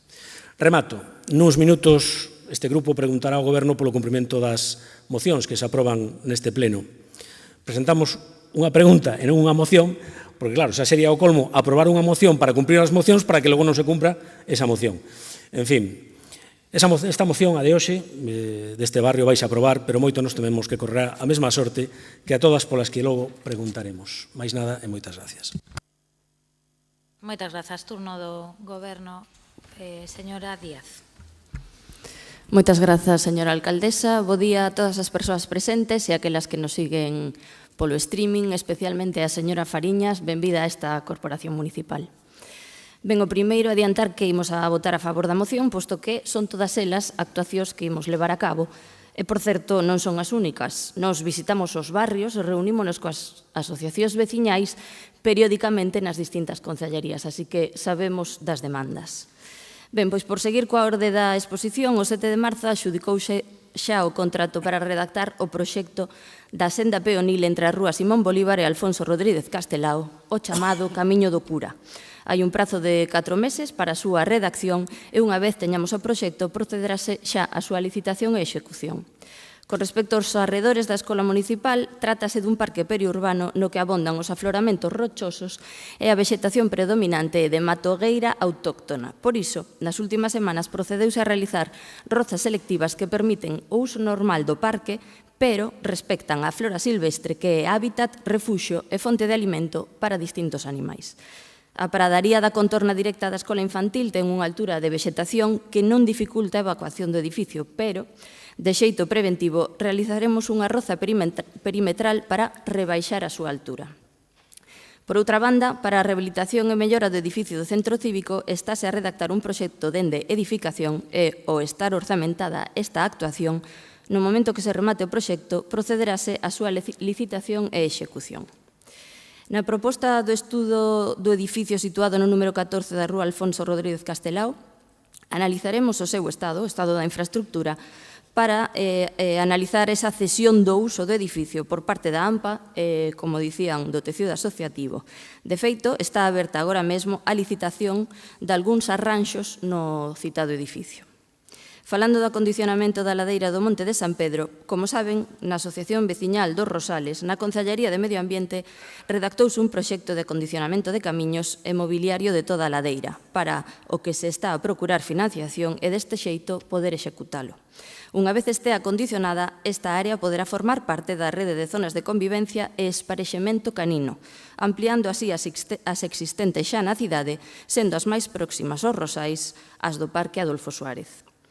Con respecto á proposta do Partido Popular de participar no plan de pistas da Xunta de Galicia, pois temos que analizalo, porque polo de agora a Xunta de Galicia non nos contactou. Sabemos que hai esa proposta por parte do seu grupo parlamentario, pero aínda non temos máis información. En calquera caso, se nos lo propoñen, por suposto, mirarémolo con cariño, porque este goberno ten como premisa fomentar o deporte entre a cidadanía de todas as cidades. Por último, sobre a limpeza da carretera ao Monte de San Pedro, aínda que non contrato de mantemento da infraestructura verde-azul só se contemplaba o desbroce do lado dereito da carretera, procederase próximamente o desbroce tamén da parte esquerda e a incluíla nas tarefas de mantemento ordinarias que conleva o contrato. En definitiva, todas estas actuacións engádense ás xa realizadas no presente e pasado mandato de Inés Rei, como son a mellora da contorna do CEIP Emilia Pardo Bazán, a remodelación do parque infantil da Praza Elíptica refacendo o de novo, a mellora da accesibilidade das paradas de bus, o asfaltado de múltiples rúas e máis de 20 actuacións de reparación de beiras rúas e mellora de diversos pasos de peóns.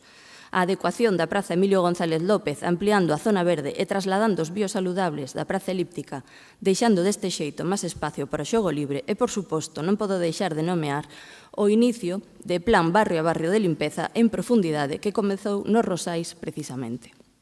Para finalizar, reitero que votamos a favor da moción porque este goberno municipal pon no centro a cidadanía e para iso traballamos arreo, para na medida do posible dar solución ás demandas veciñais e seguir a facer unha Coruña máis humana e máis amable na que todos os barrios importan e son escoitados. Moitas grazas.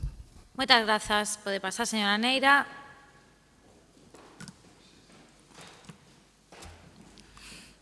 Procedemos á votación desta moción xa coa emenda engadida. Votos a favor.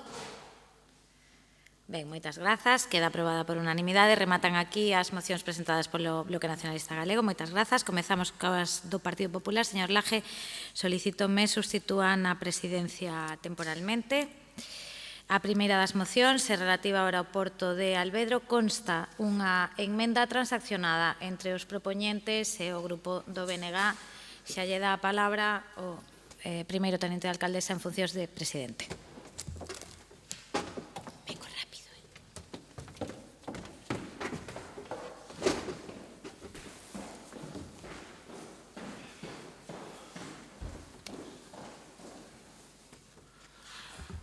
Grazas, señora alcaldesa. Ten a palabra polo Partido Popular o señor Mora. Buenos días, muchas gracias. Permítame que mis primeras palabras sean para dar la bienvenida a mi compañera. Comienza hoy un viaje apasionante en el que su trabajo y su compromiso estoy seguro que no faltarán y contribuirán a que en menos de 3 años tomemos tierra en buen destino. Y de viajes y destinos en parte es de lo que tenemos que hablar ahora. Y comienzo, a ver si les suena. Aeropuertos, unos vienen, otros se van. Igual Galicia sin ciudad. El valor para marcharse, el miedo a llegar. Seguro que a algunos les suena. Si no, es posible que pronto la escuchemos en unos días en la playa, en el marco de las fiestas en las que serán dentro de un mes y de las que los coruñeses y los potenciales turistas todavía no sabemos nada. Menos de un mes todavía no sabemos nada. El aeropuerto de Alvedro es un instrumento fundamental dentro de la estrategia que acompaña el crecimiento de nuestra ciudad y su entorno. No solo desde el punto de vista turístico y de promoción de la ciudad, sino como un elemento que ayuda a dinamizar y empujar los principales indicadores económicos y empresariales. Pero me temo que estamos viendo cómo en los últimos meses Alvedro ni ocupa ni preocupa al Gobierno municipal del Partido Socialista. En vez de realizar una apuesta clara por él, una vez más, la desidia, la inacción, la ignorancia o tal vez la incompetencia se han apoderado de su labor como Gobierno municipal. Como saben y ya hemos denunciado recientemente, los datos del aeropuerto son muy preocupantes. Acumula 3 meses consecutivos de pérdida de pasajeros, operaciones y mercancías en comparación con el año pasado y me temo que unos días ya serán 4. Estamos muy lejos de igualar las cifras del año 2009, antes de la pandemia. Y con respecto a 2023 han pasado un 25% menos de mercancías, se han realizado casi un 8% menos de operaciones. Y la semana que viene veremos cómo el número de pasajeros, me temo, que va a ser inferior al de 2023. Y estamos viendo cómo algunas líneas reducen sus rutas y asignan flotas con menor capacidad. o cómo otras han suspendido las suyas sin garantizar su continuidad. Pero me temo que esto no es lo peor. Lo verdaderamente preocupante es el previsible escenario en un futuro inmediato, que unido a su modus operandi, ya saben, la falta de planificación, nos hacen presagiar lo peor. La llegada del AVE, la finalización de los convenios y la previsible fusión de compañías aéreas son realidades que no van a favorecer el crecimiento de los principales indicadores de Alvedro, todo lo contrario. Pero entiendo que si no son capaces de planificar con tiempo unas fiestas, difícilmente lo serán con temas de envergadura. Si no son capaces de evitar las fugas de sus colaboradores, ¿cómo van a evitar las fugas de las compañías aéreas? Primero fue el gerente del Consorcio de Turismo y hoy descubrimos la fuga del director de la ciudad de las TIC. Yo entiendo que la inestabilidad de este gobierno municipal no favorece el poder romper estas dinámicas, pero créanme que para los ciudadanos es inexplicable esta situación. A pesar de los anuncios, aquí no se han recuperado rutas perdidas ni se han captado nuevas, lastrando con ello el crecimiento. Tenemos que remontarnos al gobierno municipal del Partido Popular de Carlos Negreira para ver la última gran apuesta de una gran compañía que empezaba a operar en nuestro aeropuerto y hoy es la primera. Por eso pedimos que se pongan manos a la obra. Del mismo modo, les pedimos que ejerzan, si les queda, el correspondiente papel de influencia, no solo con las líneas aéreas, sino ante el Ministerio y su empresa pública. Tenemos un buen aeropuerto, pero necesitamos un mejor aeropuerto. El plan director señala un camino a seguir. Es cierto que las cifras que señalan los diferentes escenarios no se están cumpliendo, pero salvo que ya lo den por perdido, es su obligación pelear para llegar a ellas. Y para ese momento debemos tener una infraestructura lista. Si queremos que nuestros vecinos vayan y otros vengan, el no hacer nada no es la solución. Si queremos que nuestros negocios crezcan y tengan más oportunidades, el no hacer nada no es la solución. Si queremos conectar la ciudad con el futuro, el no hacer nada está claro que no es la solución. Tómense el gobierno de la ciudad en serio, aparquen sus luchas internas de poder y estén a la altura. En consecuencia, desde el Grupo Municipal presentamos la moción registrada y que hemos transaccionado con el Bloque Nacionalista Gallego. Muchas gracias. Muchas gracias. Turno para o BNG, señor Soto. Moitas grazas, señora alcaldesa. Gustoume moito, señor Mora, a referencia a Vetusta Morla, o galla que, igual que eles, aprendan vostedes do compromiso que ten este grupo con Palestina e non bloqueen declaracións institucionais presentadas neste pleno para apoiar precisamente o povo palestino. Ben, sobre a moción que nos incumbe, a min a verdade é que cando estaba lendo, e creo que o señor Mora tamén, que caeu nesa idea, o cal me parece maravilloso. Lembrei unha frase dese gran pensador da dereita española, que é don Mariano Rajoy, que dicía algo así como: a veces o mellor que un pode facer é non facer nada. Pois eso, a verdade é que este é o programa, dende o meu punto de vista, este é o programa da Xunta e do Estado para o aeroporto da Coruña. E, en concordancia, esta moción o que presenta é unha moción de mínimos, por dicirlo así. E creemos que os mínimos son necesarios e por eso acordamos unha transacción a esta moción, porque efectivamente consideramos que os mínimos hai que atendelos, pero os mínimos non son suficientes. Por eso nós o que propoñemos vai para alén disto. Nós o que propoñemos é a coordinación entre administracións públicas para mellorar o servizo, para facelo máis eficiente, para evitar duplicidades, para conseguir mellores destinos, en fin, para vertebrar mellor o territorio e servir mellor a poboación galega. Nisto, esta non é cousa só nosa. Aquí coinciden asociacións de empresarios, de hosteleiros, colectivos en defensa do aeroporto. Concordan todos eles nesta idea. Porque esta idea, basicamente, consiste en ter visión de país. Nos creo que creemos, xa o dixen antes na intervención anterior que tiven, que o Partido Popular non ten visión de país, a Xunta non ten visión de país, e isto é un grave dano para todas e todos nós. Nós, cando o que propoñemos é que exista unha coordinación entre administracións públicas, o que propoñemos é que a ENA chegue a acordos coa Xunta para conectar mellor os aeroportos, por exemplo. en que a xestión de Alvedro, a xestión de Lavacolla, a xestión de Peinador estean tamén en contacto entre elas, a área metropolitana tamén, por eso queremos impulsar unha lei de área metropolitana para a Coruña, porque creemos que este aeroporto serve a todos os concellos, agora sí, periféricos da Coruña, pero ademais do cara da Coruña, e, por tanto, temos un interese en, entre todas e todos nos, participar desta xestión e deseñar como queremos que sexa ese aeroporto. En cantos mínimos necesarios, sabemos que non se están facendo os deberes, certamente. Non hai seguimento dos esforzos realizados por este Concello para acadar outras rutas, non hai actividade de promoción turística da cidade dende hai semanas, non se renovou o convenio con Volotea que expirou en marzo deste ano, en fin, non se están facendo os deberes. E, bueno, na nosa proposta o que facemos é unha serie de precisións neste sentido. Hai unanimidade nestas precisións. Por exemplo, as asociacións que antes nomeei, pois todos eles concordan en que determinados destinos específicos deberían estar presentes en Alvedro, como París, Frankfurt, Heathrow, ou Málaga, Bilbao, Valencia.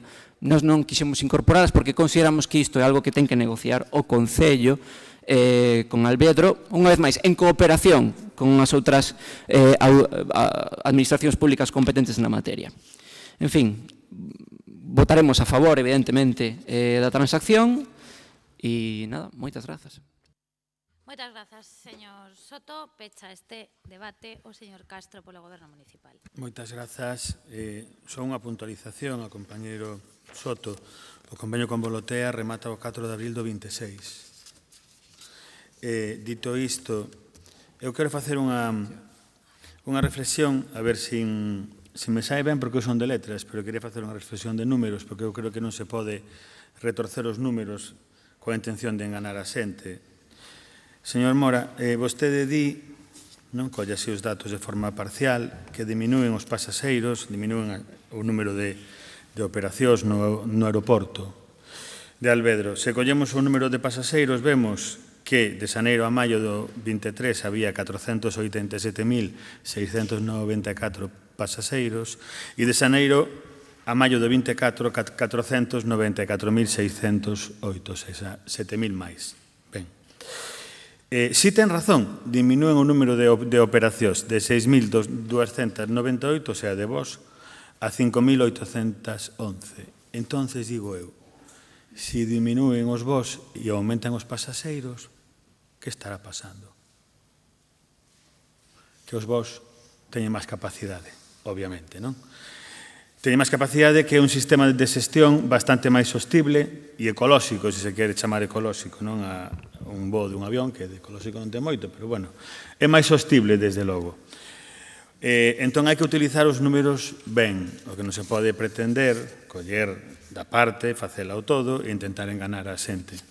Hai menos operacións, pero hai máis pasaxeiros, porque se vai a un sistema máis eficiente que o de avións con máis capacidade. Ben, o aeroporto de Alvedro conta con un concello que é o de Coruña, non é o único concello do que se beneficia ese aeroporto, senón é unha área metropolitana moi grande, con moita poboación e tamén con moita actividade económica, e incluso diría que é o aeroporto da zona de Ferrolterra, sin ninguna dúbida, e de grande parte de Lugo, non? Entón, eu creo que hai que ter esa visión presente cando se fala tamén de Alvedro. Aínda así, a Coruña é a primeira cidade galega que máis investimento destina á promoción turística do seu aeroporto, a primeira, tanto por poboación como por pasaxeiros. E é a quinta de todo o Estado. Non se pode, en ningún caso, aludir á inacción ou á falta de compromiso do goberno da nosa alcaldesa co aeroporto de Alvedro. O que hai que facer é unha reflexión sobre unha cuestión que apuntou moi ben o compañeiro Soto, que é a seguinte. A mexor sei que vostedes teñen, incluso hai unha parte de vostedes, non digo todos, que se realizarse sei que é moi negativo. Que hai unha parte de vostedes que teñen incluso certo recelo sobre o estado das autonomías, non? E sobre as competencias das comunidades autónomas. E vostede, na súa intervención, incluso mesmo obviou a existencia da Xunta de Galicia, dun goberno autonómico que ten competencias claras e directas tamén na coordinación, non? Dos aeroportos que están no seu ámbito territorial e tamén na promoción da captación de destinos para os mesmos. Ben, a Xunta está absolutamente ausente e o que fai incluso é ter unha visión absolutamente centralista do que debe de ser a promoción dos seus aeroportos e, ao contrario do que fan outras administracións, podemos falar de Andalucía, podemos falar de Asturias, podemos falar de moitísimos casos en comunidades autónomas, non se implica nunha coordinación aeroportuaria. Como? Pois, efectivamente, cun apoio económico, non? A mesma. Vou a poñer un caso que, ademais, eu creo que é moi interesante para entender un pouco que é o que pasa. Caso de Euskadi, comunidade autónoma de poboación, bueno, algo inferior a de Galicia, pero moi semellante, porque ten 3 aeroportos, non? E pode ser tomada incluso, pois, tamén desde o punto de vista socioeconómico, coas diferencias que todos coñecemos como un modelo. O Goberno vasco participa en Orcibia, que é a sociedade mixta que promociona o aeroporto de Donostia, con un 35%. O Goberno vasco participa en Bilbao Air, que é a sociedade de promoción do aeroporto de Bilbao, con un 25%. Tamén participa na sociedade de promoción do aeroporto de Vitoria. Mesmo chegou a aportar 5,8 millóns de euros nun convenio con Ryanair. Onde está a Xunta de Galicia no aeroporto de Alvedro? Nin está, nin se lle espera, nin existe, nin entende o que é a coordinación. Remato. Aeroportos galegos. Efectivamente, creo que esta iniciativa equivocouse vostede de institución. Debería de tela presentado no Parlamento de Galicia para preguntarlle á Xunta que é o que fai co aeroporto de Alvedro. Moitas grazas, señor Castro. Procedemos á votación desta moción. Unha vez transaccionada a emenda, votos a favor. Moitas grazas. Queda aprobada por unanimidade. Pasamos á segunda das mocións presentadas polo Grupo Popular sobre a folga de recollida do lixo. Señor Amado, ten a palabra. Buenos días a todos los presentes y en especial a mi compañera Chus por la toma de posesión y saludar a la gente que nos está siguiendo desde casa, en especial a los vecinos de la Agra de los Mayos que no pudieron venir hoy aquí, pero que quiero que estén presentes porque el futuro de sus casas está en juego en esta corporación. Moito cambiou o conto. Desde la publicación de aquel tuit del 2 de mayo del 2019, en el que una candidata a la alcaldía dijo que lamentaba la imagen de ciudad que provocaba la falta de gestión de Ferreiro ante el problema de recogida de basura. Hasta el pasado 1 de julio, 5 años después, cuando Inés Rey nos dijo «estoy atada de pies y manos». O ayer, día 3 de julio, cuando nos anunció que no descarta ninguna medida, por drástica que sea, ordinaria o extraordinaria. Ahora sí que hay falta de gestión. El contrato adjudicado por su gobierno está suspendido por el Tribunal Superior de Justicia de Galicia y dice que está atada de pies y manos. ¿Está usted atada de pies y manos? ¿Sí o no? Intuimos o podemos sospechar que está atada por el señor Laje y sus oscuros intereses. Mas la señora Rey, este grupo se lo ha dicho en innumerables ocasiones, le va a apoyar en todas las medidas que tome para acabar con la huelga. Pero tome alguna, por favor. Entiendo que usted esté cansada de luchas internas, cansada de tener un superconcejal y portavoz que le miente, cansada de un concejal de cultura que le engaña y quizás de muchas cosas más, que incluso le pueden llegar a provocar sarpullidos, pero no puede estar cansada por defender a los coruñeses, a esos coruñeses a los cuales usted denomina víctimas, a esas víctimas que pagan 12 millones de euros al año por la recogida de basura que nos está haciendo, a esas víctimas a las que usted, con el apoyo del BNG, les ha subido la tasa de recogida de basura un 3% este año. A esas víctimas que llevan 5 años de gobierno de Inés Rey padeciendo un deplorable servicio de recogida de basura. O a esas víctimas que no entienden que un sindicato investigado en el juzgado tome como rehenes de nuevo a 250.000 coruñeses y que Inés Rey se cruce de brazos diciendo un día una cosa y al día siguiente la contraria. Pero ustedes parten con un pecado original. porque usted, señora Rey, como alcaldesa de esta ciudad, y el concejal de contratación, señor Laje Tuñas, que ha demostrado su incompetencia en la gestión de los contratos de recogida y tratamiento de la basura, uno anulado por el Tribunal Superior de Justicia de Galicia y otro en precario desde hace 5 años, son los únicos responsables de este desastre y, por supuesto, parte del problema.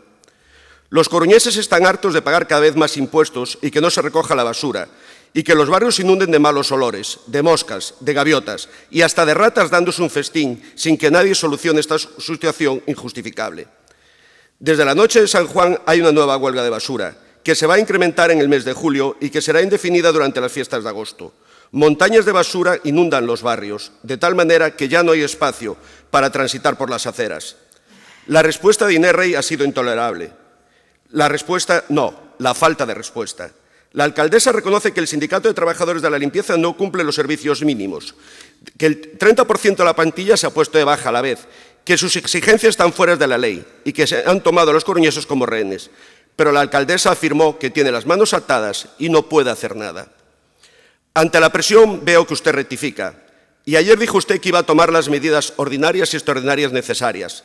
Por favor, tómelas, le vamos a apoyar. No tenga miedo, actúe de una vez, señora Rey. Cuenta con nuestro apoyo. Cada día que pasa la situación se agrava y el riesgo sanitario en los barrios aumenta como las montañas de basura que se acumulan para desesperación de los vecinos. Los coruñeses, esos que llama usted víctimas, exigen respuestas de forma inmediata a este desastre. Exigen soluciones a esta huelga de basuras. Exigen que se garantice este servicio público esencial. Exigen que alguien explique el modelo de gestión de la basura tras 5 años de marear la perdiz. Exigen que se cumpla el pacto de investidura con el BNG y que se cree la comisión de investigación del caso STL, de la que no sabemos nada. Porque la señora Rey, la ciudad no está mejor que en el 2019 y usted es la única responsable. Por eso la pregunta no es la que hizo usted, ¿qué está haciendo la empresa? La pregunta que se hacen los coruñeses y a la que usted llama víctimas es ¿qué está haciendo usted para acabar con la huelga? Señores del BNG, primero nos pusieron una enmienda de adición, después no la han cambiado la institución. Nuestro voto va a ser favorable y la aceptamos. Pero lo realmente importante es si ustedes al salir de este pleno van a exigirle al señor Rey y al señor Laje que convoque la comisión ya, y si no, rompan el gobierno, porque esto es un problema de todos los coruñeses. Muchas gracias. Moitas grazas. Turno para o BNG, señor Jorquera. Señora alcaldesa, está claro que o Partido Popular tocou o arrebato. Estes días a fotocopiadora do PP non debeu dar abasto, repartindo argumentarios. Hai que repenicar sempre o mesmo argumentario. Hai que zoupar o BNG, debemos de ir ben en Galiza e na Coruña, que hai que zoupar o BNG. Da igual que falemos da P9, dos Rosais, do Parque da Vixía. Hai que criticar a política de pactos do BNG en Galiza, no Estado e en Madrid. Entón, permítanme que faleu tamén de políticas de pactos dos partidos de centro-dereita. Este fin de semana é a segunda volta das eleccións legislativas en Francia. O señor Macron, de centro-dereita, está facendo un chamamento a concentrar o voto en cada circunscripción no candidato demócrata mellor situado para evitar que gañe o neofascismo en Francia. España, o Partido Popular que goberna con vos, cárgase as políticas de memoria democrática, de prevención da violencia de xénero, de defensa dos dereitos LGTBI. A última ocurrencia do señor Feijóo é ir a unha canle da fachosfera a lucirse unha canle na liña do señor Albise. Mire, señores do Partido Popular, vostedes están inventando un novo concepto. Vostedes son un partido de centro ultradereita. Ese é o novo concepto que inventou o Partido Popular que a súa política de pactos no Estado español. Mas centrándome no tema que agora nos ocupa, que é un tema realmente moi importante, pero se me acaba de fastidiar isto, señora alcaldesa. Vale, xa está. Xa en abril de 2022, o BNG formulou no pleno a seguinte pregunta. Ten algunha estratexia o goberno local para facer fronte aos problemas dos servizos de limpeza, recollida e tratamento do lixo? Aquela pregunta formulámola despois dunha nova folga encuberta nos servizos de limpeza e recollida do lixo que tiña a cidade, como agora, chea de suciedade e cun lixo amoreado nos contedores e na súa contorna. En aquel debate advertimos que nestes servizos había problemas enquistados que podían provocar que o conflito tarde ou cedo volvese a emerxer. Reproduzo o que decíamos daquela. Os traballadores teñen todo o noso apoio a hora de reclamar o cumprimento das condicións de seguridade e higiene no traballo, pero os criterios de contratación do persoal e de promoción interna teñen que ser equitativos e transparentes. Non son competencia dun grupo nin dun señor, son competencia da concesionaria e o Concello ten que velar pola equidade e transparencia nos criterios de contratación. Fago este recordatorio porque aquela observación segue tendo plena vixencia. Todos sabemos o que hai detrás desta folga. Ou vostedes, señores do Partido Popular, non o saben. E non sabían tampouco o que pasaba nestes servizos cando vostedes gobernaron nesta cidade. Mais o certo é que o Grupo Municipal do BNG foi o único que tivo a valentía de denunciar o que estaba pasando nestes servizos. E hoxe está aberto un proceso xudicial no que hai persoas vencelladas a estes servizos que están imputadas pola presunta comisión de delitos de fraude, estafa, corrupción entre particulares e branqueo de capitais. Non sei se vostedes se enteraron. Por iso, aínda que houvese agora un acordo que poña fin á folga legal e a folga encuberta que estamos padecendo, se non se adoptan medidas, dentro duns meses estaremos na mesma situación. Esa é a razón de ser da nosa emenda, porque o que vostedes propoñen un brinde ao sol. A alcaldesa non ten como función mediar nun conflito entre unha empresa e traballadores. O que hai que demandar é que o Concello adote medidas para facer fronte aos problemas de fondo que se agochan detrás desta folga. Vostedes prefiren facer un brinde ao sol, o BNG propón medidas concretas. Que medidas propoñemos?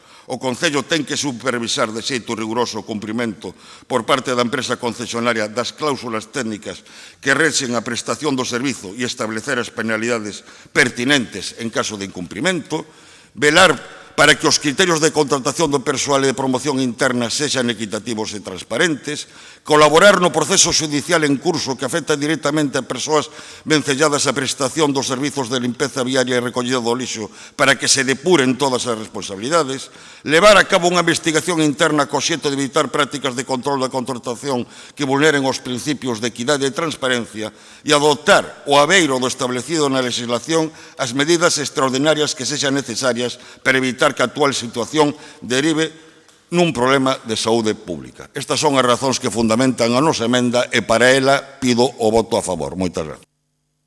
Moitas grazas, señor Jorquera. Turno para o Goberno, señora Díaz. Sí, bo día. O primeiro é dicir que imos votar a favor da moción de sustitución do Bloque Nacionalista, non así a moción presentada polo PP, porque, como estamos a falar, non é misión deste Concello mediar entre o sindicato que representa a traballadores e traballadoras e a empresa. O labor do Concello é velar porque a empresa cumpra as súas obrigas en materia de seguridade social, tributarias e a Lei de Prevención de Riscos Laborais, así como que se cumpran os pregos técnico e administrativo no que se baseou a adxudicación. E, por certo, claro que podemos exixirlle á empresa porque teñen unha orde de continuidade do servizo nas mesmas condicións, e é o que estamos a facer. Estableceremos as sancións que correspondan por incumprimento cos servicios que teñen que prestar. Como veño dicindo nas miñas últimas intervencións, os equipos da Concellería de Medio Ambiente realizan sistemáticamente o seguimento das prestacións das empresas adxudicatarias para garantir o cumprimento das ofertas e dos pregos, e máis aínda na situación como a que estamos a vivir. Porque sí, hai unha folga decretada, pero a primeira folga decretada durante o mandato de Inés Rei, así que compañeiros e compañeiras do Partido Popular, non terxiverxen, non tivemos outras. Ademais, esta folga é intermitente. O día primeiro da folga foi o 24. Dende o 25 de xuño ata hoxe non hai folga. É outra cousa. É unha situación de brazos caídos, porque o seguinte día decretado de folga é o 8 de xullo. Así que aí sí que atinan vostedes. É unha chantaxe absoluta, xa non o Concello, senón a cidade. Por iso pídolles un pouquiño de seriedade, sobre todo nas súas intervencións públicas, porque, sendo eu antitaurina, voume permitir a expresión que fácil ver los toros desde la barrera. Que conste que agora o ven dende a barreira, pero saben ben o que é, porque no 2013 vostedes sí que tiveron unha folga real decretada que comezou coa folga da planta de Nostián a que se sumou a de recollida. Así que, señor Amado, o pecado orixinal, pois non sei quen sería o primeiro en morder a mazá, aí o deixo. No momento álxido daquela situación, estando as dúas concesionarias en folga, provocaron un incendio en Nostián que casi acaba coa nosa planta. Así que, señor Rodríguez, que se lle enche a boca falando de merda, pois para merda a daquela, que casi por riba quedamos sin planta e sin puntos limpios. E tirando de hemeroteca que lle gusta... por favor. Tirando de hemeroteca que lle gusta o señor Amado, ano 2013, 22 de agosto, dicía o seu portavoz naquel momento, Julio Flórez, di textualmente cando lle preguntan pola posible mediación entre empresa e sindicato. El ayuntamiento no está para interferir en un conflicto laboral entre unha empresa privada e sus trabajadores. Entón, se daquela o tiñan claro, por que non lo reclaman a nós? Sinceramente, non ten xeito. E, por outra banda, se vostedes xa viviron conflitos similares ou incluso máis cruentos, por que non nos arranxaron? Como se acostuma a dicir, daqueles barros, estes lodos. Non é que vostedes non arranxaran, senón que foi a máis. E por riba o goberno seguinte, coa Marea, preparou uns pregos de recollida e limpeza adaptados aos requerimentos do sindicato para mellorar o asunto. E con todo este histórico chegamos nós, pero quero resaltar que o goberno de Inés Rei non lle tremeu a man cando tivo que decretar a emerxencia sanitaria para garantir a saúde pública e a recollida do lixo na cidade, nunha situación de folga de brazos caídos que non folga real. E segue sen tremerlle, e créanme que estamos estudando todas as vías posibles, sempre legais, para buscar opcións á situación que estamos a vivir e na que efectivamente a cidade é refén. O que solicita este goberno é transparencia nas negociacións entre empresa e sindicato para coñecer os motivos reais da folga. Porque, dende logo, que non estamos é por aceptar chantaxes ou extorsións. Como se puido ler en prensa, parece ser que o que pretende o sindicato é que a empresa contrate entre 3 e 6 persoas da súa confianza e poder controlar todas as contratacións que se realicen. Feito polo cal, hai un proceso xudicial en curso, así que por aí non. Pero, repito, este goberno non vai mediar nas negociacións, será a empresa quen ten que negociar e estou segura que as demandas, se son serias e fundadas, non vai haber problema.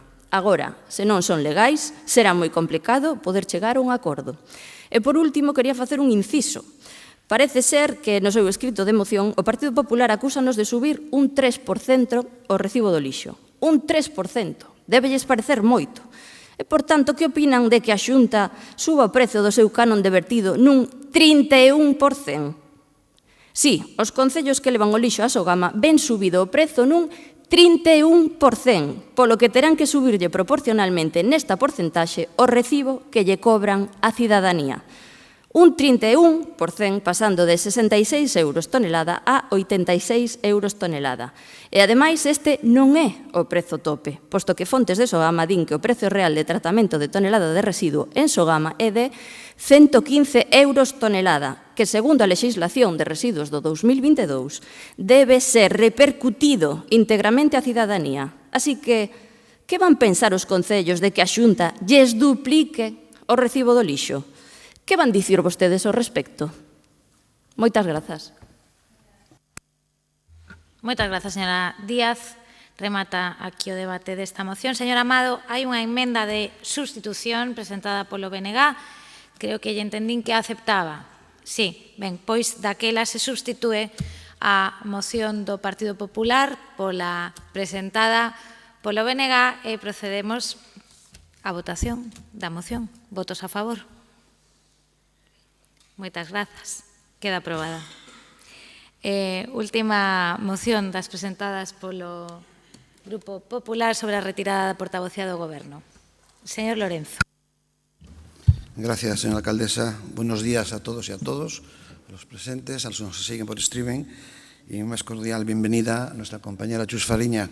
Como bien dice la alcaldesa, los éxitos de un concejal son los éxitos de la ciudad. Por eso te deseamos muchos éxitos en esta nueva labor y gracias por asumir esta responsabilidad. Bien, señora alcaldesa, voy a hacer igual que el abogado, como decía mi compañero Alberto Rodríguez, de la película Filadelfia, ¿no? Hacer una pregunta muy clara. ¿Considera usted que el señor Lajetuñas, que a la sazón era el concejal de urbanismo, que tenía competencias en urbanismo, mintió ante la evidencia de que no había hecho obras en una propiedad, en un inmueble de su propiedad en la Avenida del Ejército, en el pleno del día 11 de abril, y si esa mentira y si ese comportamiento del señor Laje-Tuñas entra o no dentro de los parámetros de actitud adecuada al debido comportamiento de un responsable público que usted exige a todos sus concejales. Porque en aquel pleno, en aquella comparecencia, el señor Laje-Tuñas intervino 3 veces. En la primera dijo que había pedido una licencia para obras que se ejecutarán en las próximas fechas, en un inmueble de mi propiedad. Mentira. En un segundo turno, cuando le enseñamos el informe de la policía local que había ido allí y había dicho que estaban haciendo obras, levantando pladur y que estaban trabajando, dijo 3 veces que las obras de reforma interior que se iban a ser concedidas en una licencia, que no se estaban ejecutando las obras, y me dijo, no hay obras, señor Lorenzo, no hay obras. Mentía frente al informe de la policía local. Pero es más, también ese día presentamos un informe realizado por un inspector municipal que decía que el día 4 de marzo, es decir, 2 días antes de concederse la licencia, decía el inspector municipal que las obras estaban rematadas. Y el señor Laje contestó, no hay ninguna obra hecha. Esto es claro que el señor Laje nos mintió. Nos mintió en el pleno y entonces nosotros, lógicamente, pedíamos en ese pleno, porque creemos que no es de recibo, que un concejal de urbanismo que concede licencias haga obras sin licencia. Y pedíamos, y en esta remodelación que ha tenido el gobierno, en principio parecía que le habían quitado las competencias en urbanismo, que se había escuchado la petición del Partido Popular. Hoy, viendo un poco el decreto, hubo una junta esta mañana a primera hora, a las 9:15, ya vemos que no. Que en los grandes temas de urbanismo, en el desenvolvimiento de los grandes planeamientos urbanísticos y los proyectos estratégicos, sigue teniendo competencia en las licencias y en estos temas de urbanismo. Con lo cual, lo que dije el otro día, cambiar todo para que todo siga igual. Y también decía el señor Laje en aquella intervención, yo no tengo más derechos que nadie, pero tampoco menos derechos que nadie. Y yo le digo al señor Laje que lo que tiene es privilegios, porque otros ciudadanos que hicieron lo mismo, se les iniciaron expedientes de reposición, incluso se le impusieron multas, y aquí no se ha hecho hasta el día de hoy nada de nada. Por eso pregunto si, señor Laje, que ha mentido, que nos ha mentido todos en el Pleno, si ahora usted, como nosotros estamos pidiendo en esta moción, le va a retirar la portavocía. Porque no nos parece de recibo, que un portavoz municipal que mienta a su alcaldesa, a sus concejales, a toda la corporación municipal y a todos los coruñeses y coruñesas, negando las evidencias, pueda ser un portavoz. Y, señores del bloque, yo no sé lo que ustedes van a votar.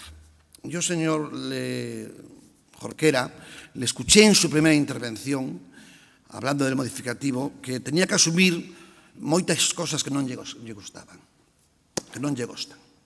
Decía usted, hizo un decálogo de cosas que tenía que asumir, porque claro, tienen un pacto, ese pacto tiene también que ver un poco con la gobernadora de Santiago, están ustedes también un poco cogidos de pies y manos, y me pregunto qué van a votar hoy, si van a votar ustedes a favor o en contra de algo que me consta, conociéndolo, no porque se lo haya preguntado, sino porque conociéndolo, que a usted esto tampoco le gusta, que no se haya mentido en el Pleno y que el concejal de urbanismo haya hecho obras sin licencia.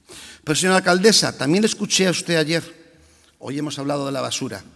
Ya sabe que tiene todo nuestro apoyo en las medidas. Primero dijo que estaba atada de pies y manos, luego dijo usted que iba a tomar medidas ordinarias y extraordinarias acorde dentro de la legalidad. Tiene nuestro apoyo. Pero también, como puede tomar medidas y puede cambiar de criterio, le pido, por la credibilidad de este gobierno municipal, que quite las competencias en cuanto a la portavocía al señor Laje, porque nos ha mentido. No tiene credibilidad, ha perdido la confianza de todos los ciudadanos, ha mentido reiteradamente en el Pleno. Y sobre todo, creo que un gobierno que quiere ser ejemplo de un comportamiento ético y que presume de ello, este comportamiento del señor Laje no ha sido nada ético. Muchísimas gracias por su atención. Moitas grazas, señor Lorenzo. Turno do Venega. Señor Jorquera. Mire, señor Lorenzo, o noso apoio ao modificativo non é froito do acordo de investidura que suscribimos co Grupo Municipal do PSDG-PSOE, é público, pode revisalo, eso non figura no acordo de investidura, eso non figura no acordo de orzamentos, é froito de que o BNG vota a favor de non deixar colgada a xente da cultura, a pequenas empresas, as que hai que pagarlle o que se lles debe. Vostedes optaron por votar a favor de deixalos nestacada. O BNG votou a favor de non deixalos nestacada.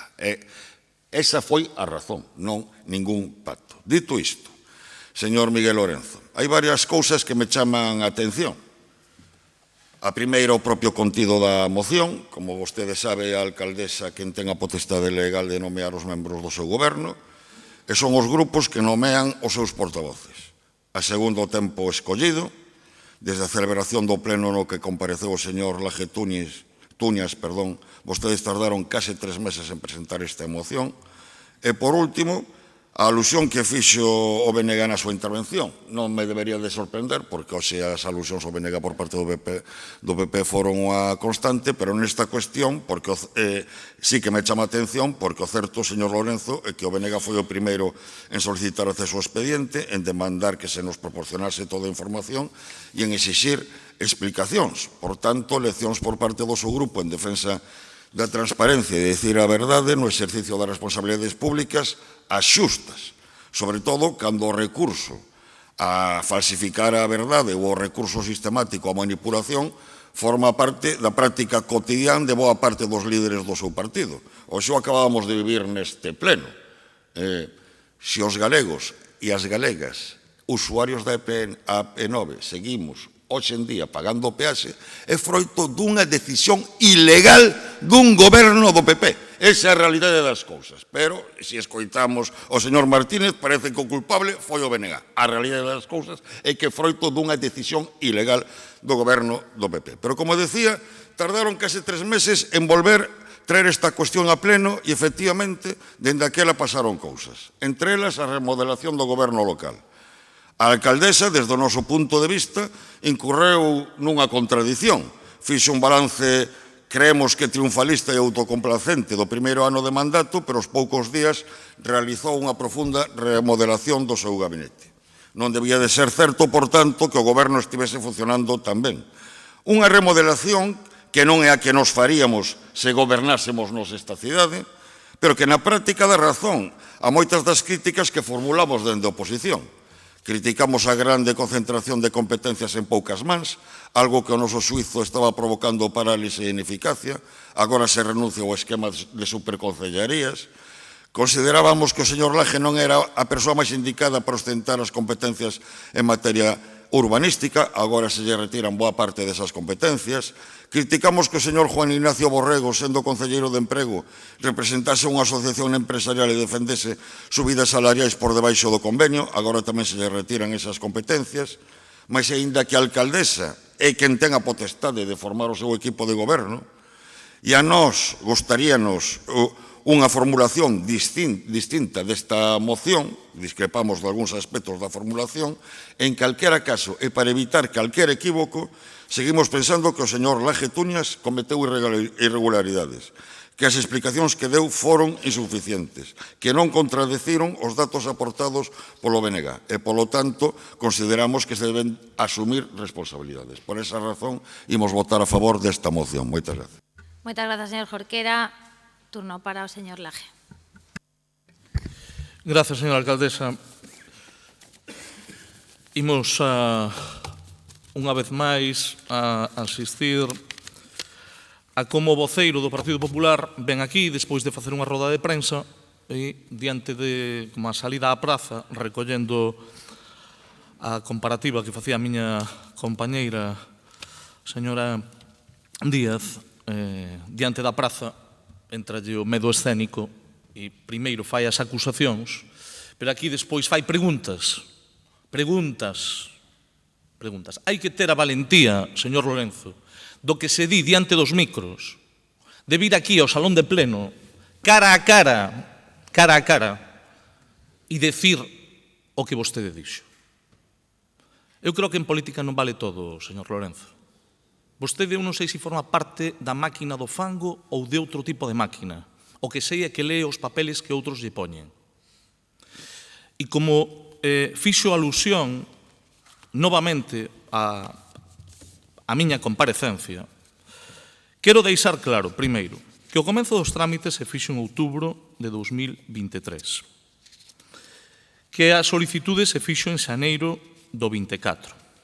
E, por certo, señor Lorenzo, por si non o sabe, o remate do proceso se produxo na primeira parte administrativa o 7 de xuño, cando se fai o outorgamento,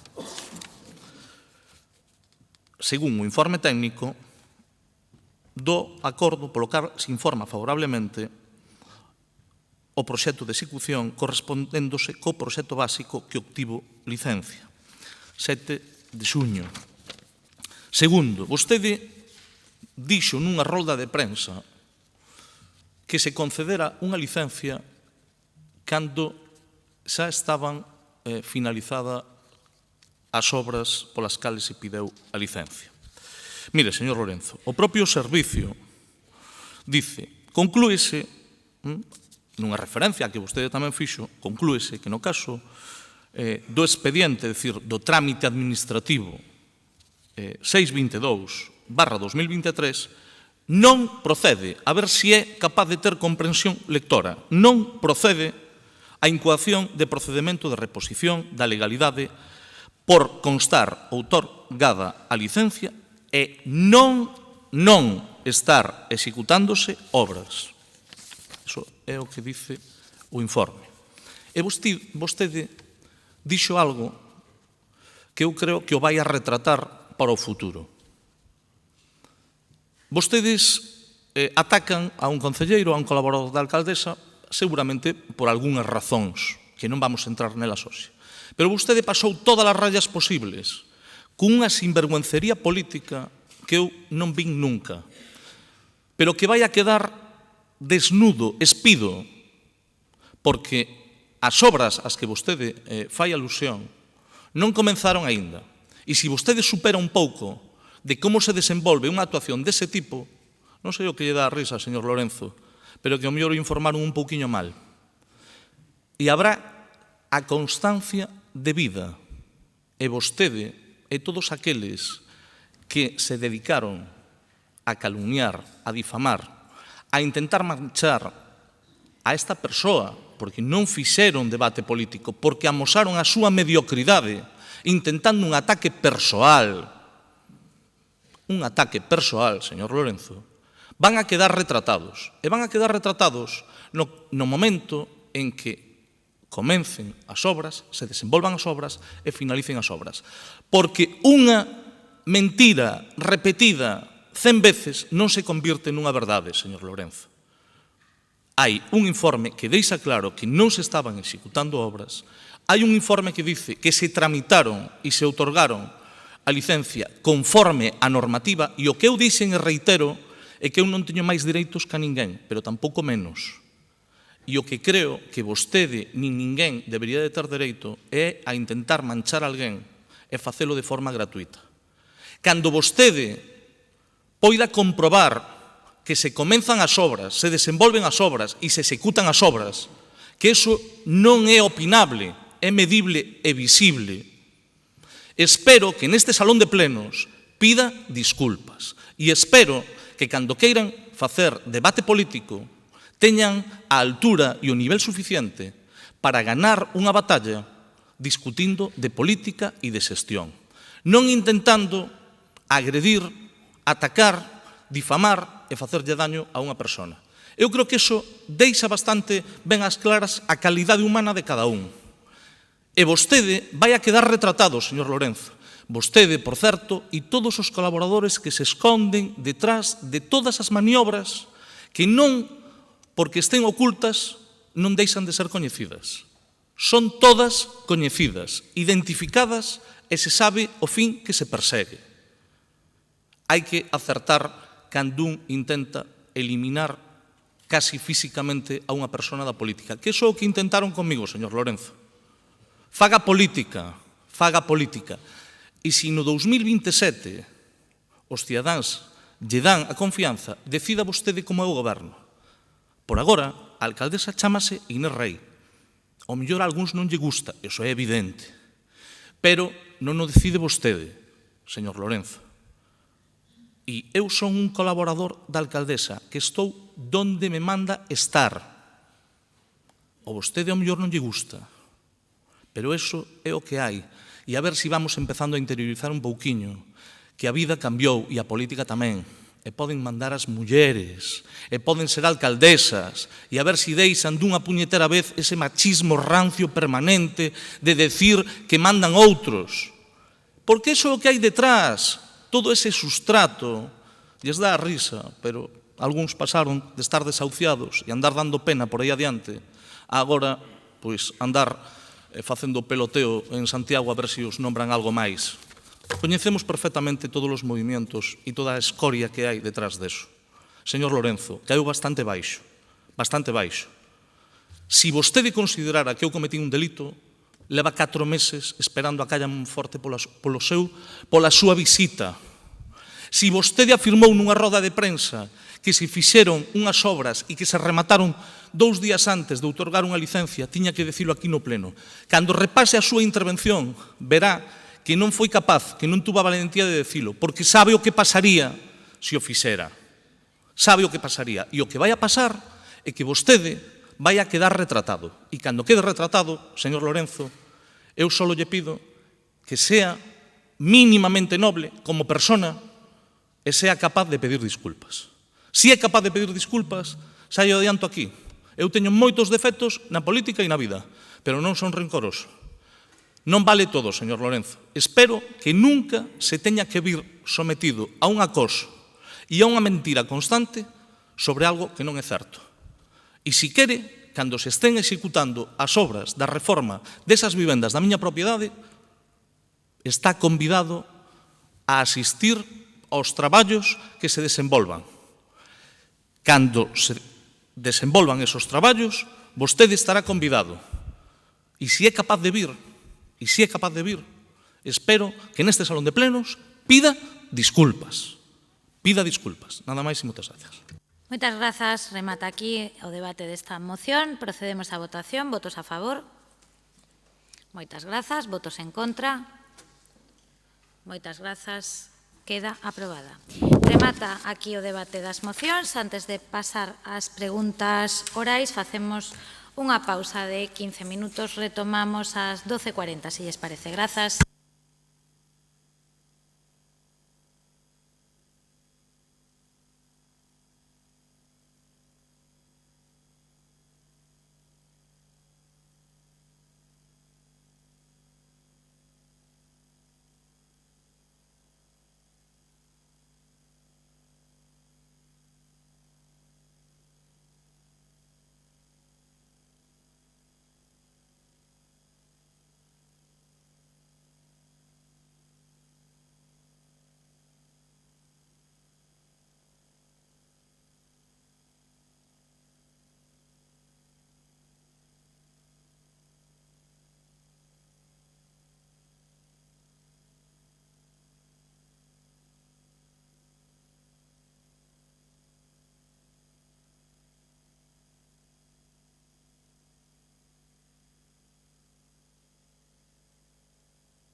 Ben, retomamos a sesión do Pleno coas preguntas orais. Primeira pregunta do BNG, señora Queixas. Grazas, alcaldesa. Moi bo día. Está a señora Rei en condicións de afirmar que o concelleiro de Emprego e Educación, Juan Ignacio Borrego, se dedica en exclusiva ao Concello da Coruña? Gracias, señora alcaldesa. Buenos días a todas y a todos. Señora Queixas, quiero pensar que el tener que compartir su dedicación, entre comillas, al Ayuntamiento de La Coruña con otros parlamentos es lo que causa una posible ignorancia o osadía en lo relativo al Real Decreto 2568-1986 de Reglamento de Organización, Funcionamiento y Régimen Jurídico de las Entidades Locales, algo que yo creo que debería haber leído como mínimo antes de haber tomado posesión. Esta pregunta fai sentido agora que a alcaldesa fixo a avaliación pública dos avances das concellerías do goberno local despois de se cumprir o primeiro ano de mandato. E aínda fai máis sentido cando nas súas intervencións non vimos que destacase ningún feito vinculado ás áreas de goberno de emprego e de educación. Semellan dúas áreas desaparecidas ou que simplemente para o goberno local só contan para un título. Imaginamos que este goberno non se justificará agora co argumento de que a maior parte das competencias en emprego e educación residen no goberno da Xunta de Galiza. Certamente é así, mas o goberno local non pode renegar das responsabilidades que si ten e lle son propias.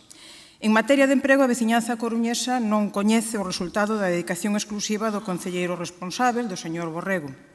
E en materia de educación, do noso diálogo coas comunidades educativas, comprobamos que este goberno municipal segue sen responder con feitos, máis aló das palabras, as necesidades de mantemento dos centros educativos que lle competen.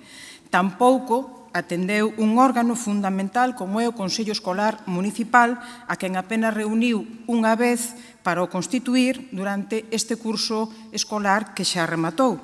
Nin tampouco vimos que liderase un marco de diálogo exixente coa Consellería de Educación para demandarlle ao Partido Popular que desde o Goberno da Xunta cumpra coas responsabilidades que ten cos centros educativos desta cidade, tanto a nivel infraestructural como de recursos materiais e, sobre todo, de atención pedagóxica.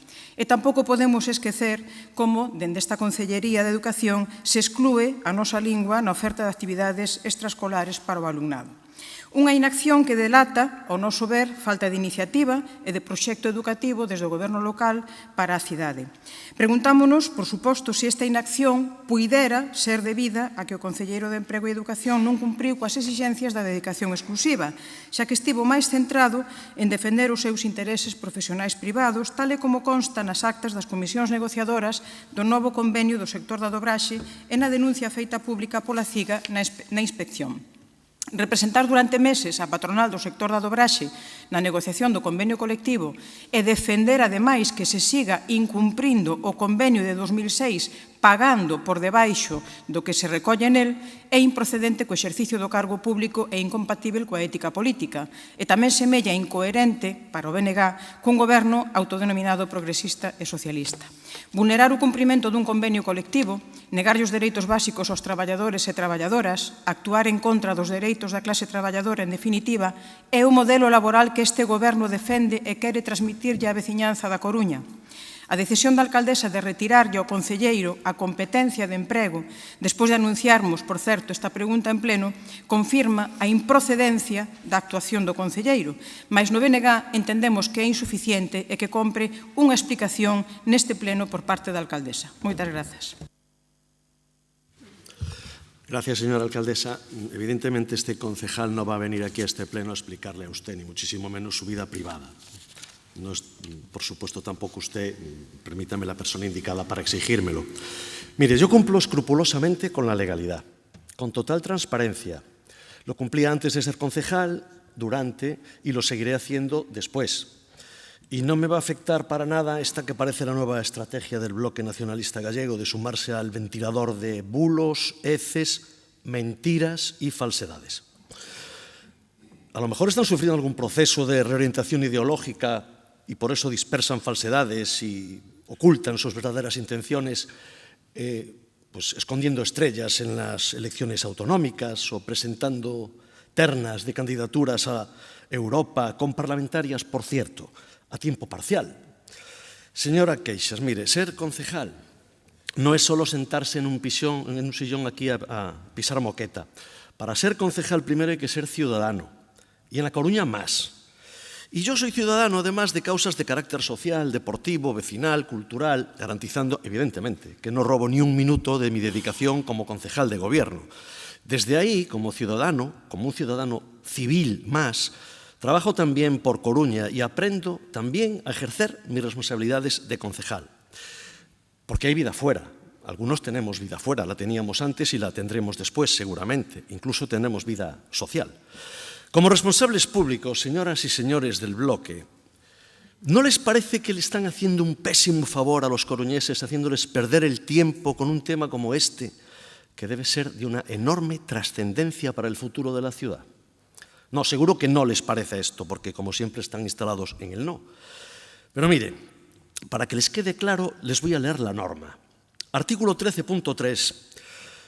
El reconocimiento de la dedicación exclusiva a un miembro de la corporación exigirá la dedicación preferente del mismo a las tareas propias de su cargo, sin perjuicio de otras ocupaciones marginales que en cualquier caso no podrán causar detrimento a su dedicación a la corporación. Creo que queda claro. Muchas gracias. Moitas grazas. Segunda pregunta do BNG. Grazas, señora alcaldesa. Considera Inés Rei que todas as persoas e empresas que viven ou realizan actividades económicas na Coruña reciben o mesmo trato por parte do goberno local cando cometen ilegalidades urbanísticas?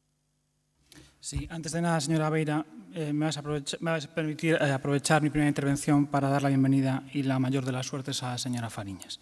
Contestando a su pregunta, señora Beira, sí, por parte del Servicio de Licencias y Disciplinas se trata siempre igual a todo el mundo cuando consta una ilegalidad.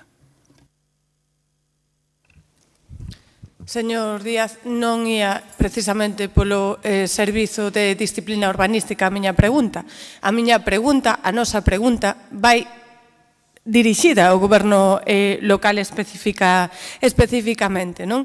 Nós o que estamos a ver desde o BNG o que non nos gusta é ver como se está a gobernar esta cidade e como se está a tratar de xeito distinto en función de quen sexa a persoa ou sexa a empresa que acomete precisamente as irregularidades urbanísticas, as consecuencias desas irregularidades. Permítanme que, ademais, rescate unha cuestión que se estaba debatendo con anterioridade. Nós o que estamos vendo nesta cidade é como hai persoas que realizan obras en inmóveis da súa propiedade, e estou falando do portavoz do goberno local, que realizan obras sen ter abeiro legal e sen ter permiso legal, nin comunicación previa, nin licenza. Obras que se realizan sen permiso municipal. E así o di a Policía Local, así o di un inspector de urbanismo. Non sei se o señor Laje pensa que o funcionariado municipal mente, estaría ben que o dixese. Pero, mentres, os cidadáns da Coruña esperan pacientemente polas súas licenzas. Isto non é xustiza, non é tratar de maneira xusta a todos os cidadáns. Vale? E vemos como hai xente, efectivamente, que está esperando as súas licenzas de cambio de uso dos locais para ser vivendas e outros o fan pola vía dos feitos.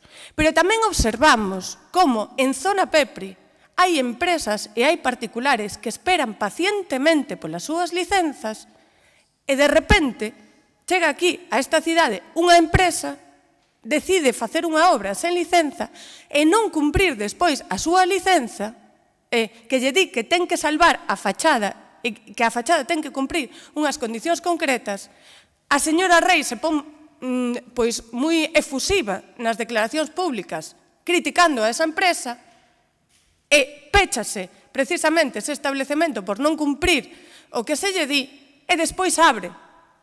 E despois abre sin cumprir o que di a licenza, sen cumprir efectivamente coas exixencias que se lle fan a respecto da fachada. Estou falando do establecemento Primor. E, mentres tanto, hai hostaleiros da nosa cidade que esperan pacientemente a que se reúna a Comisión do PEP e a que lle diga que todo está correctamente, mesmo sufrindo consecuencias económicas. E estamos vendo como nesta cidade hai locais que están realizando a súa actividade económica sen ter os permisos adecuados, con ceses temporais, con ceses de actividade que non se están a cumprir. Mentre outros locais que teñen as súas actividades todas en regra, se lles vai en riba. Non se está actuando de maneira ecuánime nesta cidade.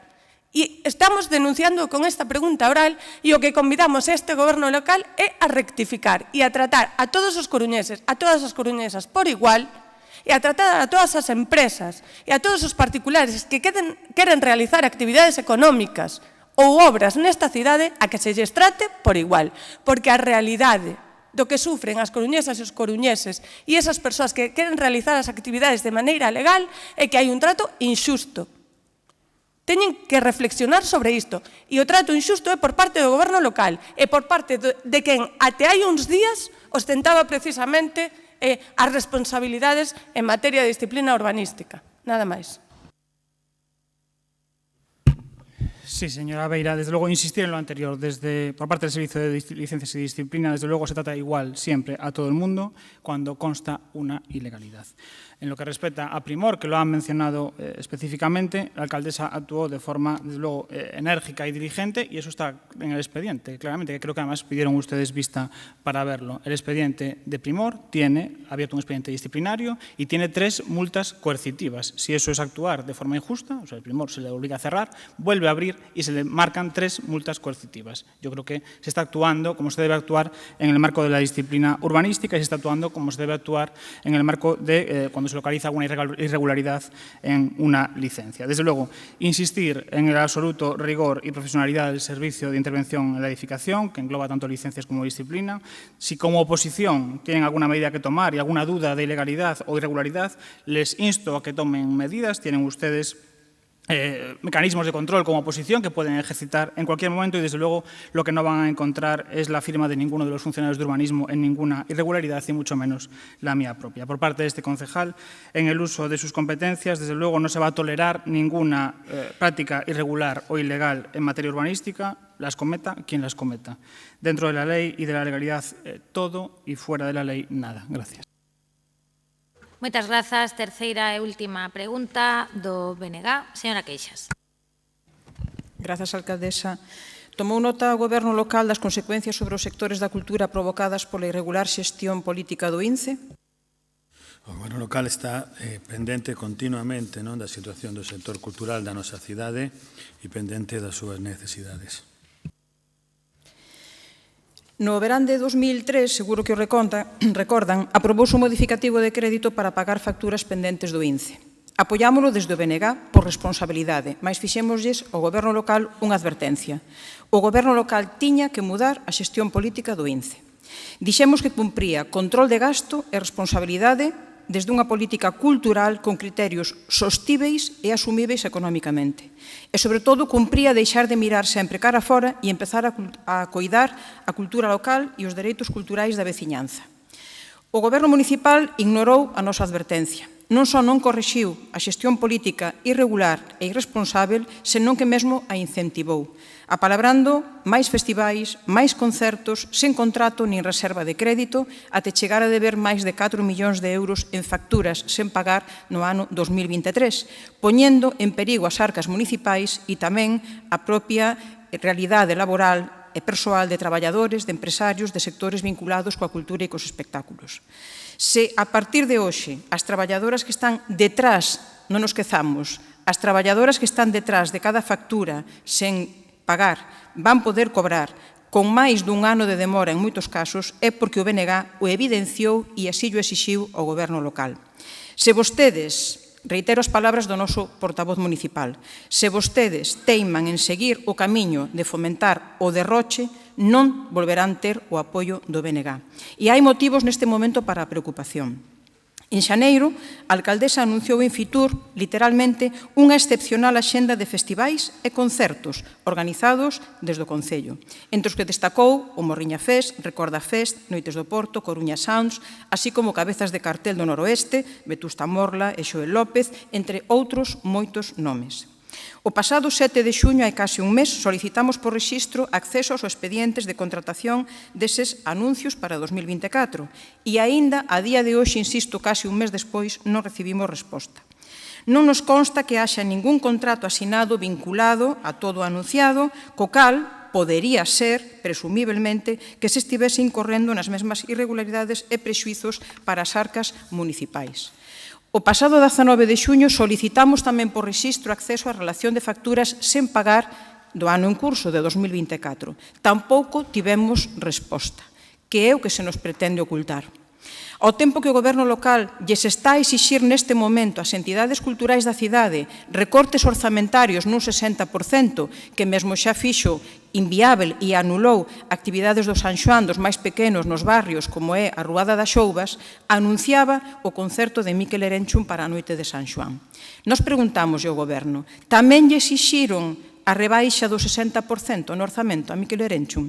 Porque non se entendería que a lóxica contención orzamentaria afectase só aos da casa, mentres de cara á galería o Goberno local segue a practicar un dispendio inasumible polo Concello. Na presentación en Fitur, a alcaldesa dixo que de orgullo os coruñeses imos sobrados. Referíase ao orgullo de quedar a deber, mentres compromete a viabilidade económica do Concello cunha xestión do diñeiro público arbitraria e irregular desde o INCE. Este goberno parece que optou pola cultura de deber máis que pola cultura do deber. Por iso preguntamos, aprendería o goberno local algo de humildade para activar unha xestión responsável dos orzamentos e conseguir que a cultura da Coruña recupere a confianza e a ilusión? Bueno, partindo desto último, a ver, eu creo que hai varias cuestións aquí, hai incorreccións.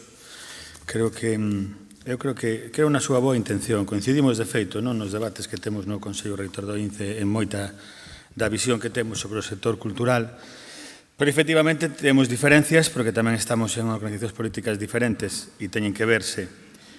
A mí non me molestan nin os festivais, nin os concertos, non me molestan en absoluto, creo que contribúen a dinamizar tamén culturalmente, non solamente económicamente a nosa cidade, e menos aínda me molestan aqueles que parten da iniciativa privada, non? Entón, eu creo que o que non se pode é confundir a xente, que a alcaldesa sitúe a Coruña como un referente a ese nivel no noroeste do Estado, citando festivais de iniciativa privada, como Morriña, o Recorda, etcétera, etcétera, non quere decir que eses festivais estén organizados polo Concello. Creo que descoñecer, digamos, algo moi básico, non? E solamente pode deberse, pois, efectivamente, ao descoñecemento, porque eu a mala intención sí que non ya presumo en ningún caso, sabe que a teño moi boa consideración. Iso é así. Que é o que aconteceu, digamos, o que se denomina xestión irregular nos últimos 2 anos. O que aconteceu foi unha aposta clara e decidida polo sector cultural, fundamentalmente desta cidade, para paliar os efectos de 2 anos, o 20 e o 21, absolutamente terribles para o sector cultural, que foi un dos máis danados non pola situación que se derivou da pandemia. Foron máis de 21 millóns de euros destinados en máis dun 80% ao tecido cultural da cidade, en máis dun 80% ao tecido cultural da cidade, deses 21 millóns. Por lo tanto, non se traballa para fora. Obviamente, hai cosas que hai que contratar fora a nivel de produción e, efectivamente, hai artistas que non están censados na Coruña. Oxalá se censasen todos, pero non é así, non? Entón, reiterando que evidentemente o que hai que facer e o que se está trasladando agora é que temos que vivir na realidade, e a realidade é que o INCE despois de casi 20 anos vai a vivir na realidade dos créditos iniciais aprobados polo Concello, non na asunción de gastos por riba dos créditos iniciais. Algo que tamén se viviu cando tivo responsabilidade sobre o INCE o Bloque Nacionalista Galego, que se aplicamos o IPC a día de hoxe, dos 8 millóns de euros que se asumiron como compromiso de gasto por riba dos créditos iniciais do INCE nos 4 anos que tivo responsabilidade sobre o Bloque Nacionalista Galego sobre el, estaríamos falando de 11 millóns de euros na actualidade. É unha cifra tamén considerable. Sei que o fixeron para apoiar ao sector cultural, efectivamente, e sei que se fixo con moi boa intención, como neste caso.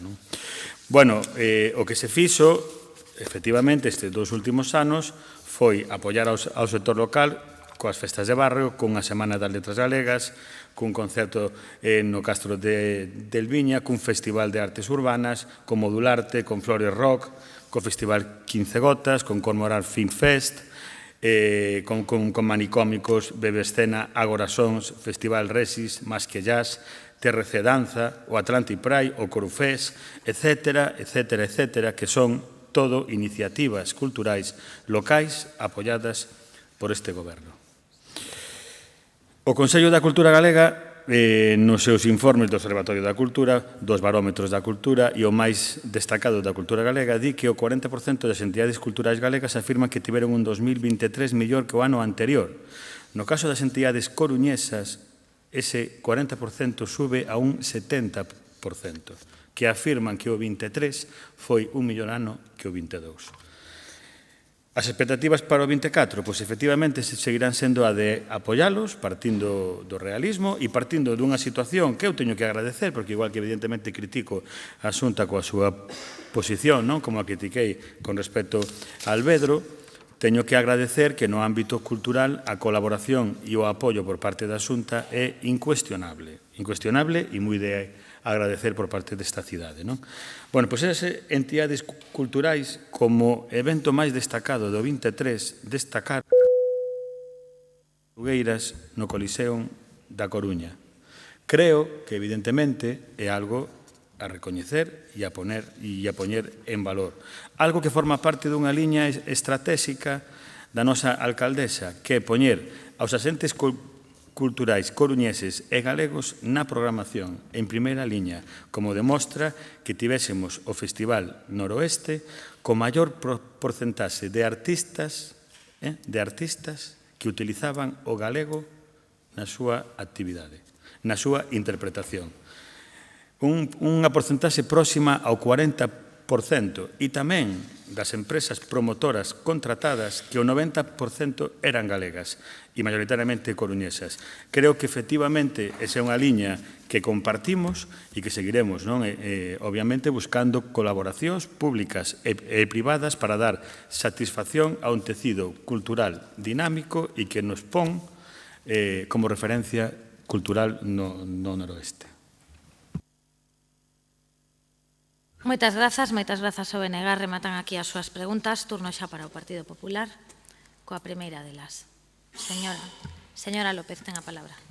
Grazas, alcaldesa. Bo día a todos e a todas. A cantos usuarios do Servizo de Axuda no Fogar foi enviada unha comunicación destinada a regularizar os pagos atrasados do copago relacionado con dito servizo? Gracias, señora alcaldesa. Pues en total 1.110 cartas enviadas a los usuarios. Grazas. Alégrome que me resposte vostede, señora Neira, despois do totum revolutum que teña montado vostede no seu goberno. Pero, bueno, nestes últimos meses, no noso grupo municipal, tivemos coñecemento destas cartas que se enviaron por parte do Concello aos usuarios do Servizo de Axuda no Fogar. Cartas que notificaban cobros relacionados cun proceso de regularización da taxa de prestación do servizo. É dicir, cobros relacionados con horas prestadas de servizo pendentes de facturar e que, ao final, o que constituían era que os usuarios tiñan que facer un copago acumulado de 15 meses. É dicir, o período comprendido entre xaneiro do 2023 e marzo do 2024. Con cantidades económicas que chegaban, en algúns casos, ata os 7.000 euros, ni máis nin menos.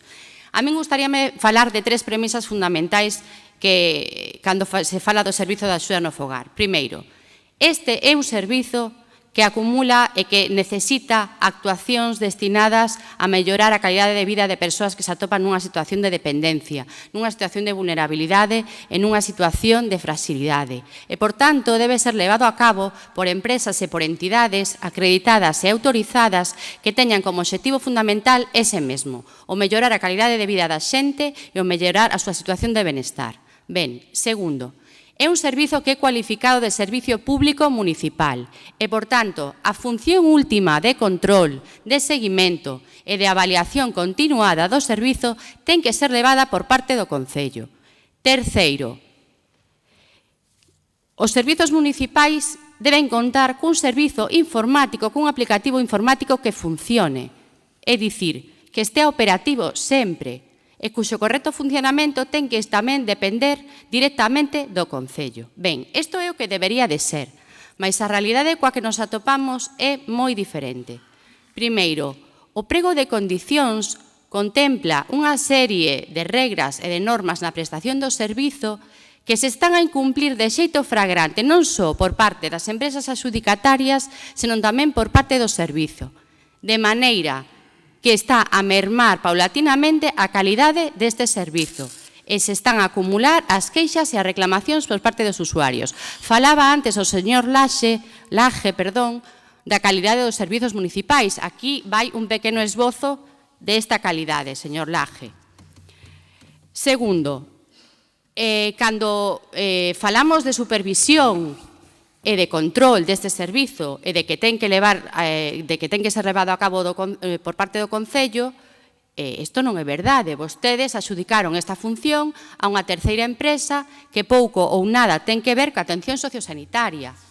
E terceiro, cando as persoas que reciben a notificación no seu domicilio deste copago acumulado chaman ao Concello para pedir información, para saber por que non se fixo este copago en tempo e forma, a resposta que se lles dá é que foi por mor dun fallo informático que tardou máis dun ano en seren arranxado. É dicir, que hai, según vostede, máis de 1000 persoas, polo menos, que recibiron unha carta sen previo aviso e sen ninguna explicación por parte do Concello nas que se lles exixe un copago acumulado de 15 meses, con cantidades que chegan ata os 7.000 euros.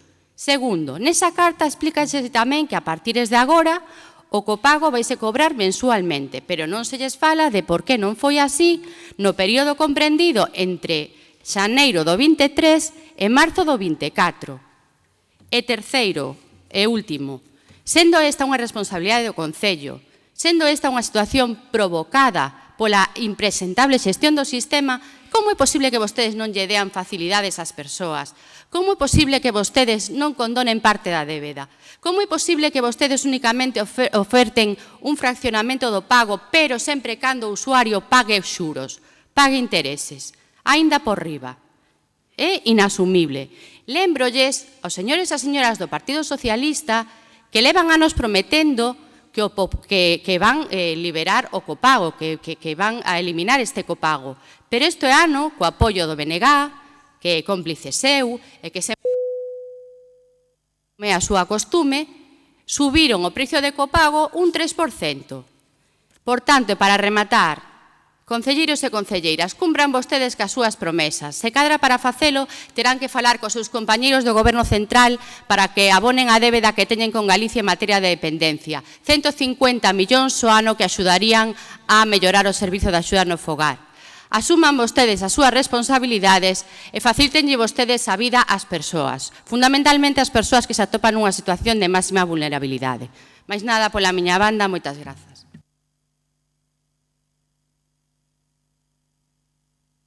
Perdón.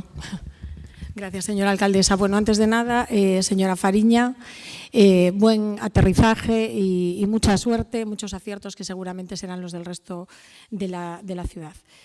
Vamos a ver, señora López, voy a tratar de ser en esta mi última, que espero no derradeira, intervención vinculada al ámbito de lo social, lo más clara y lo más precisa y lo menos demagógica posible en lo que significa el problema del copago. No voy a poner en tela de juicio lo que a ustedes le digan que los servicios municipales, en este caso la Oficina Municipal de Atención a la Dependencia, explican de si es un fallo informático. Pero yo le voy a explicar exactamente qué pasó. Y también le voy a explicar, porque me sorprende siempre el señor San Claudio con esa gestualidad que le caracteriza, que diga que efectivamente tenemos que perdonar intereses. Hombre, que es licenciado en Derecho y una vez que pase esta etapa hay que volver a la vida civil. Quiero decir con todo esto, vamos a ver. Lo que sucede con el tema de los copagos en el servicio de ayuda a domicilio y el resto en lo que se refiere a los incumplimientos, en lo que se refiere al control de la calidad, nos daría seguramente para otra moción, pero me voy a centrar en esto porque es el objeto de su pregunta. Yo le voy a contar cómo empieza todo esto. Esto comienza en el año 2012. Sabe el señor Lorenzo, era concejal de Servicios Sociales, que comienzan con un retraso de 6 meses, que efectivamente ha llegado hasta 15. Y en esto no estoy culpabilizando a unos ni eximiéndome de responsabilidad a mí. Estoy hablando de cómo fueron las cuestiones. Eso en primer lugar. En segundo lugar, hay una herramienta informática que efectivamente le llaman Cibersaf, donde las empresas tienen que volcar los datos. La complejidad en el cobro de la tasa es muy elevada. En primer lugar, porque se tiene que acreditar las horas efectivamente prestadas, no las concedidas. Y ustedes saben, o si no lo saben se lo explico yo, que en muchas ocasiones, si uno tiene, por ejemplo, 2 horas, puede decir seguramente 1 hora antes que no vayan, que el señor ha marchado a la aldea a pasar el fin de semana y que no vayan. Por lo tanto, todo eso no son copagos que puedan ser calculados con mucha antelación.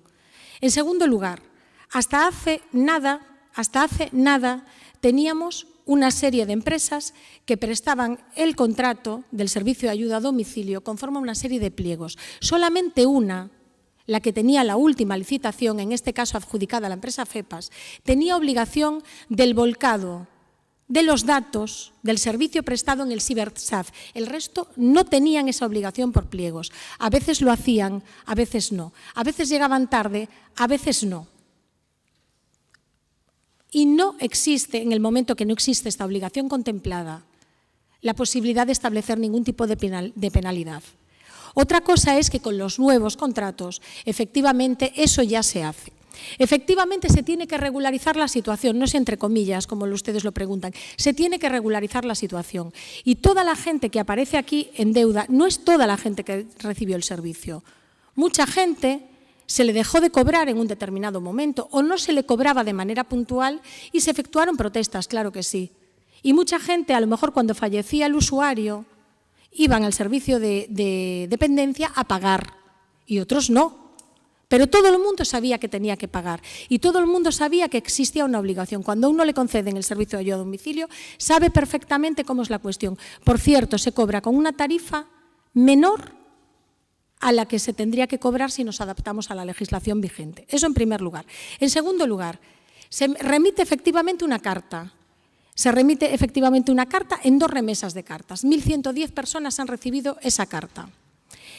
En primer lugar, usted habla de que una serie de personas han llegado a los 7.000 euros, 6.990 para ser más exactos, 3. Lógicamente, se les informa de cómo se puede efectuar el fraccionamiento del pago. Hay una ordenanza a la que nos tenemos que ajustar que indica: cualquier deuda con la Administración puede ser fraccionada a partir de 300 euros, a partir de 300 euros, 299 no. Y a todas las personas, con independencia de que se pueda fraccionar o no, con informe social y, por supuesto, poniendo el servicio de ayuda a domicilio y los servicios sociales a su disposición para atender a las cuestiones particulares de cada una de esas familias o cada uno de esos usuarios que tenga que efectuar la regularización del pago, se establece cuando tienen derecho al fraccionamiento, si va en una cuantía o se puede extender previo informe social. Para todas aquellas personas con importes menores a 300 euros, que el de 7.000 es importante, no digo que no, pero también es verdad que el ratio de ingresos que esa persona tiene es infinitamente más elevada que la que tiene 299, que a lo mejor a mí me preocupa más. Todas esas personas, perdón, señora López, que voy a ser muy precisa ya en lo que me queda. A todas esas personas que tienen menos de 299 euros se establece toda una cobertura para tratar de darle sustento social, para que puedan afrontar la deuda, sin que tengan ningún tipo de problema en su devenir diario. Punto 1. Punto 2. A todos aquellos que tienen el fraccionamiento no se les pide de golpe. Y respecto al perdón a la condenación de los intereses, existe una legislación tributaria, no es municipal, que evidentemente no es de libre disposición, ni por favor ni sin favor. Y estoy totalmente de acuerdo, que se lo explique, tiene usted aquí licenciados en Derecho de abondo. Y le voy a explicar otra cuestión. Estoy de acuerdo en lo que usted dice, que las empresas que prestan el servicio de ayuda a domicilio tendrían que ser empresas vinculadas con el sector. Claro que sí. También las que gestionan las residencias de ancianos, también, que son cosa suya. A lo mejor todos tenemos que hacer una reflexión fuera de demagogias y establecer una serie de modificaciones en la ley de contratos para indicar quiénes tienen que prestar el servicio y en qué condiciones. Pero mire, muchas de las que prestan o han prestado el servicio de ayuda a domicilio aquí son las mismas que están prestando el servicio de atención a los mayores en residencias de la Xunta de Galicia. Por lo tanto, si quien tiene la competencia en contratación en la Xunta de Galicia no puede decir usted sí, usted no, que es una empresa multiservicios, y por lo tanto un gigante, seguramente nosotros tampoco. Pero dicho esto, efectivamente hay un proceso de muchísimo trabajo para regularizar algo que se tiene que hacer.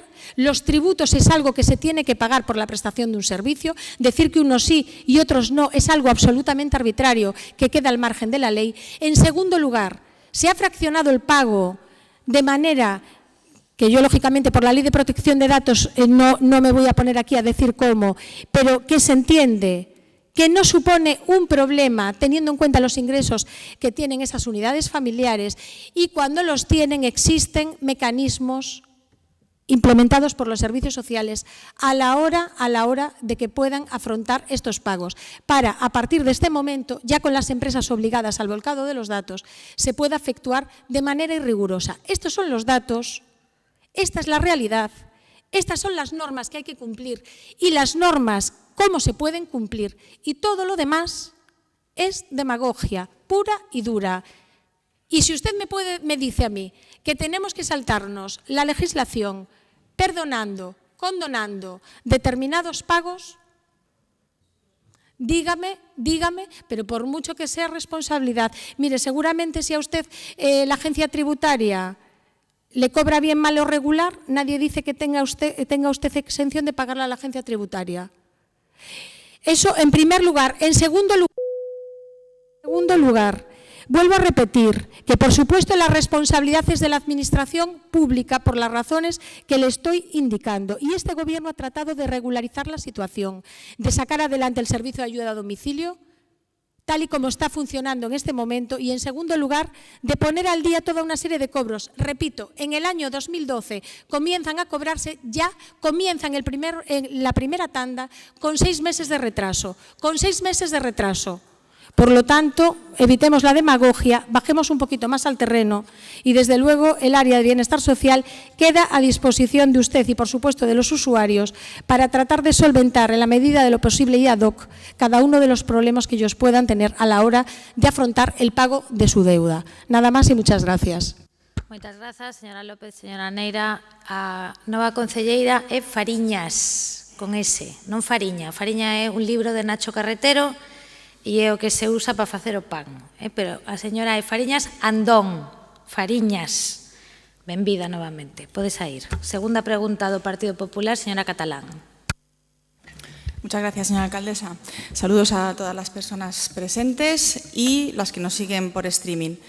¿Qué medidas de seguridad ha adoptado la concejalía del área para dar solución a los problemas de los vecinos de la calle Vizcaya, Ronda de Nelle, Ciudad Vieja? Grazas. Bos días. Benvida, señora Fariñas. Perdón. As medidas, como xa señalamos noutras ocasións, teñen que ter carácter transversal, porque estamos ante un problema que implica multivariables causales. E desde esta perspectiva, traballan as áreas implicadas do Concello, contando tamén coa necesaria cooperación de aqueles que manteñen competencias para abordar esta problemática. Delegación do Goberno e Xunta de Galicia, a quen a alcaldesa reclamou e reclama a súa necesaria implicación e colaboración.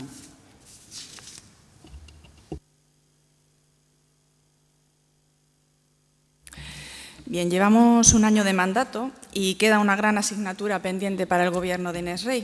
¿Lo adivina, señora Paz? Efectivamente, la inseguridad ciudadana que está arruinando nuestros barrios. Sin embargo, la alcaldesa se atreve a afirmar que la ciudad está mejor hoy que en 2019. Miren, lo único que tenemos claro todos es que a la señora Rey le cuesta pisar la calle, asumir la realidad y, sobre todo, las críticas ciudadanas.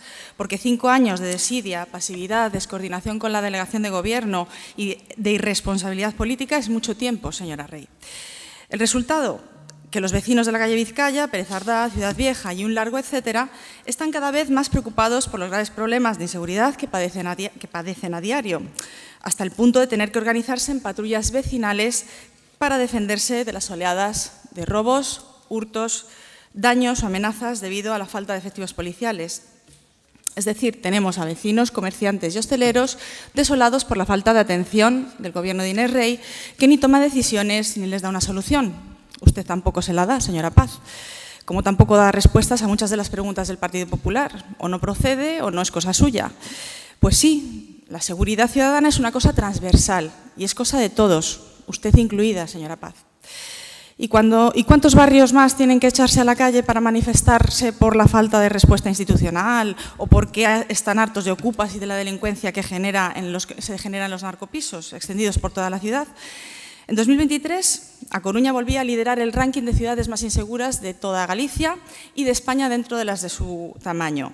Y ante estos datos, ¿qué ha hecho usted, señora Rey? Para variar, la táctica del avestruz. Esconder la cabeza debajo del ala, dejar tirados a los vecinos y permitir que todo fluya. ¿Acaso con la seguridad también están atados de pies y manos, como con la huelga de basura? De verdad que es una vergüenza. La misma que sentimos los coruñeses y no sé si sus colaboradores del BNG, viendo cómo está dejando usted la ciudad. A ver si resuelven de una vez su partida al quién es quién y empiezan a funcionar. Aunque visto lo visto, la vida sigue igual. Concejales sí, pero lo justo, que no lo necesario. Por desgracia, señora Rey, la ciudad no está mejor hoy que en aquellos días de 2019. Y no lo digo yo, lo dice el Ministerio del Interior. Fíjese, son unos ejemplos y unos datos.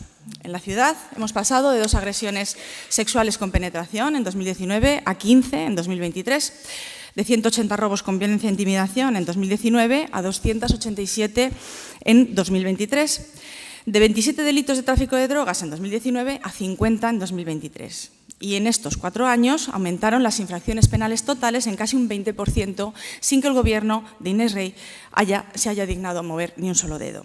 Y si añadimos el aumento del 9,2% de la criminalidad en el primer trimestre de 2024, tengan ustedes por seguro que esto es fruto de la dejadez más absoluta de este gobierno, lo que hace a la alcaldesa responsable directa de esta situación. Le recuerdo que aún no ha visitado ni el primer barrio afectado por las ocupaciones y narcopisos y no se ha explicado aún la solución habitacional que se propone para los casi 100 desalojados del 120 de la Ronda de Nelle, que acaba de cerrar el edificio. Dicho esto, no es justificable que la señora Rey siga mintiendo en eso de que A Coruña es un modelo de gestión, cuando la ciudad carece de seguridad, limpieza, una movilidad eficiente, accesibilidad o mantenimiento. Por tanto, señora Rey, déjese ya de políticas de despacho y póngase a trabajar. Se lo pide el Partido Popular y se lo imploran los vecinos. Muchas gracias.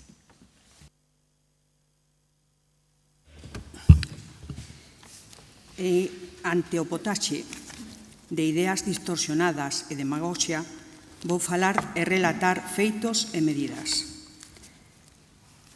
Sobre a vivenda da Rúa Vizcaya e a actividade denunciada pola veciñanza, tanto a nivel de convivencia como de posibles actividades ilícitas que se levan a cabo na mesma, se está a realizar labores de control e vixilancia específicas de maneira diaria, en diferentes horarios.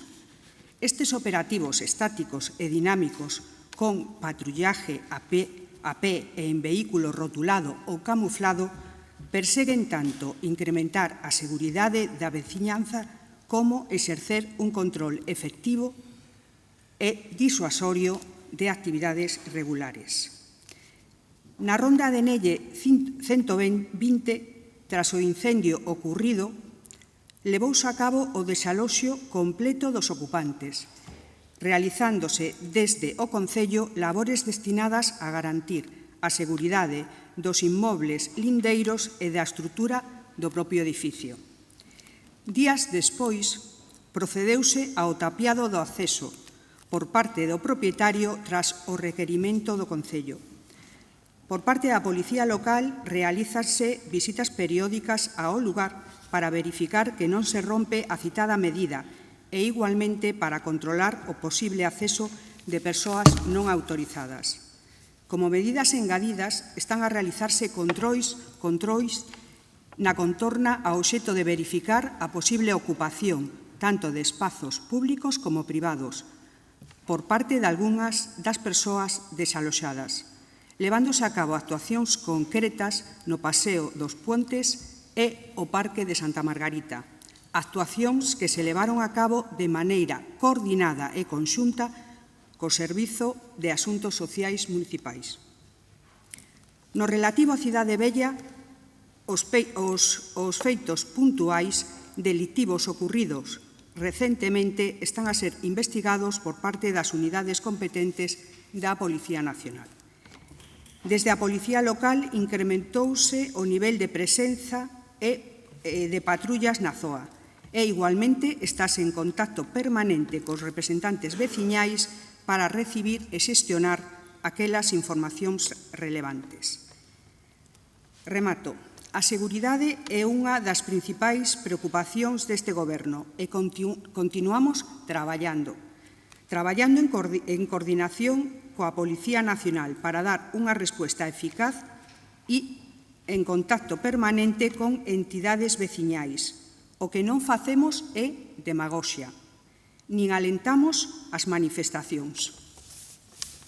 Grazas. Moitas grazas. Terceira e última pregunta do Partido Popular. Señor Lorenzo. Gracias, señora alcaldesa. Ante el reiterado incumplimiento de las mociones aprobadas en el Pleno Municipal, ¿qué tiene previsto hacer el Gobierno de Inés Rey para cumplirlas? Gracias, señora alcaldesa. Señor Lorenzo, creo que vostede que ten ampla experiencia no ámbito legislativo coñece o que son as mocións e as proposicións non de lei. Polo tanto, como tal, o que lle digo é que todo instrumento que sirva para impulsar medidas e que poda mellorar a acción dun goberno sempre son tidas en conta son vistas como algo positivo en termos xerais. Por lo tanto, benvidas todas as iniciativas que teñan por obxecto contribuir a colaborar e a cooperar, sabendo o que significa unha moción e sabendo o que significa unha iniciativa deste tipo.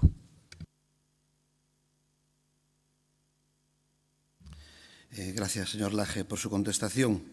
Mire, nosotros a día de hoy, contando las 3 mociones que se aprobaron hoy, tenemos 30 mociones que fueron aprobadas en 27, 30 presentadas y 26 aprobadas, quiero recordar. Muchas por unanimidad, o sea, ustedes votaron a favor sobre peticiones, todo tipo de peticiones.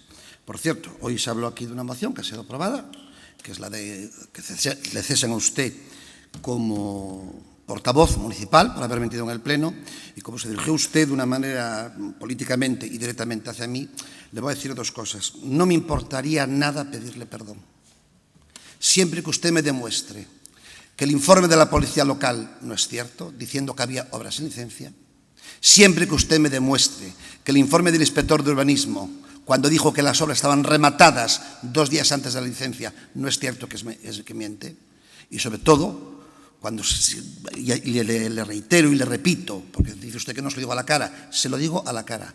Usted hizo obras en su inmueble sin licencia.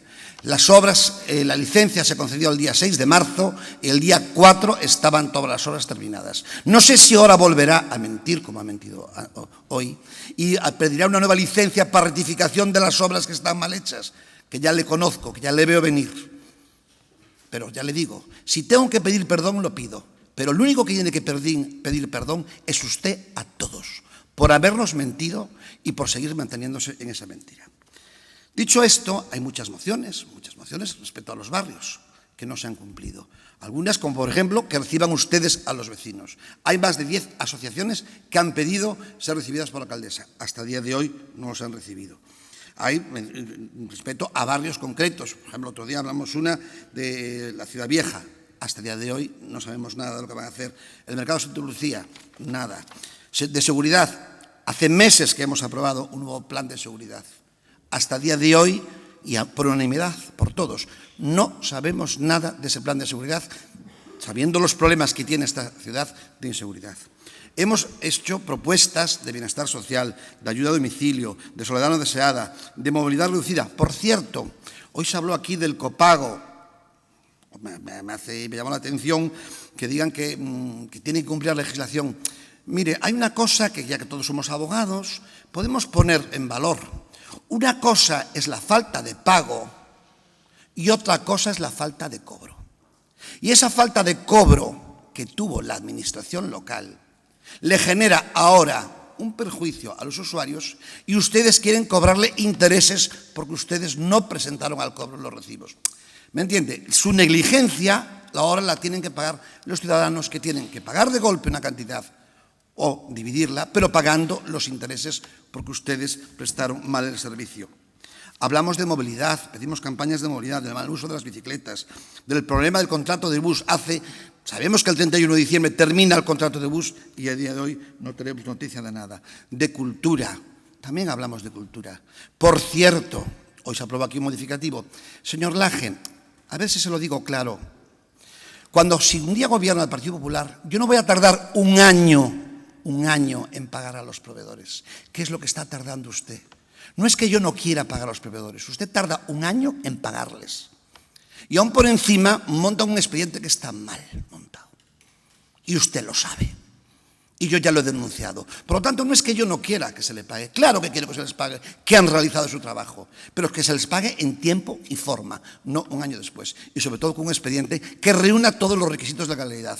Porque, ya le digo, hay un proceso de instrucción abierto en el juzgado. Ya han ido a declarar 3 funcionarios y no descarten ustedes que tengan que ir a declarar a algún político por este tema. Hemos también hecho mociones sobre el comercio local. Nada de nada. Sobre la gestión, sobre la transparencia. Nada de nada. Mire, nosotros lo ponemos muy fácil, señor Laje. Nosotros estas mociones no crea que nos las inventamos. Nosotros vamos por todos los barrios, hablamos con todas las personas, hablamos con las asociaciones, cogemos sus peticiones y con ellas hacemos mociones y ruegos. Por cierto, hoy va un ruego que le pido encarecidamente que le pongan atención. Estoy hablando del parque infantil de Palamios. Ese parque infantil en estos momentos tiene un deterioro, las bolitas de caucho están por el suelo, allí juegan niños y algunos se puede tragar o atragantar con esas bolitas. Le pido que, por favor, primero le exijan el cumplimiento a la empresa, que no recepcionen esa obra, que creo que ya está recepcionada, pero por lo de pronto que lo vayan, porque puede haber peligro para los niños. Y ya no solo lo ha denunciado el PP, ahora lo están denunciando incluso los vecinos. Ya le digo, nosotros lo ponemos fácil, le presentamos ruegos, ustedes pueden hacer mucho, y es una oposición constructiva. ¿Qué pasa? Yo no sé si a ustedes les pasa como en Madrid, que ponen ese muro frente al PP, y todo lo que venga de nosotros no es válido. Pero ya le digo, no son cosas del Partido Popular, son cosas que nos dicen los vecinos, porque nosotros sí estamos en la calle. La alcaldesa decía que era la concejala de barrios, no se le vio en ningún barrio. Ni está ni se le espera en los barrios. Nosotros sí estamos. Ya digo, hoy vienen también muchos ruegos orales, que son peticiones particulares de muchos ciudadanos. Le pido que los atiendan. Y ahora, en esta nueva remodelación que tienen del gobierno, ya digo, más de lo mismo, parece que cambió todo para que todo siga igual, también les pido un cambio de actitud con el Partido Popular. Les pido, y les dije siempre, que yo iba a colaborar, iba a hacer una oposición constructiva, y en eso estoy situado. Yo, ya le digo, señor Laje, para terminar, no tengo nada contra usted. Aquí el único que se hizo daño es usted a sí mismo. Yo únicamente, como oposición, tengo que denunciar cuando se cometen irregularidades, que no, y a lo mejor ilegalidades. Sobre todo cuando es un concejal de urbanismo que se da una licencia cuando ya ha hecho las obras. No es un buen ejemplo para nadie. Pero ya le digo, no se lo tome en plan particular. No tengo nada contra usted, porque además ni me merece esa consideración. Pero lo que sí le digo es que nosotros vamos a trabajar por esta ciudad. Y ahora que hay un tema también muy importante, que es el tema de la basura, se lo repito, señora alcaldesa. Ayer la escuché atentamente en una radio. Va a tener que tomar a lo mejor decisiones ordinarias y extraordinarias, dentro de la legalidad. Repito sus palabras. Cuente con nosotros, la vamos a apoyar. Pero sí lo que le pido es que, por favor, haga algo, que no se cruce de brazos. Muchísimas gracias por su atención. Gracias, señora alcaldesa. Señor Lorenzo, mire unha cousiña.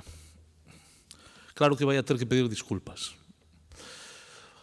O Partido Popular xa ten como costumbre o que debemos denominar a pregunta escoba do pleno, na que vostede fala un pouco de todo, non?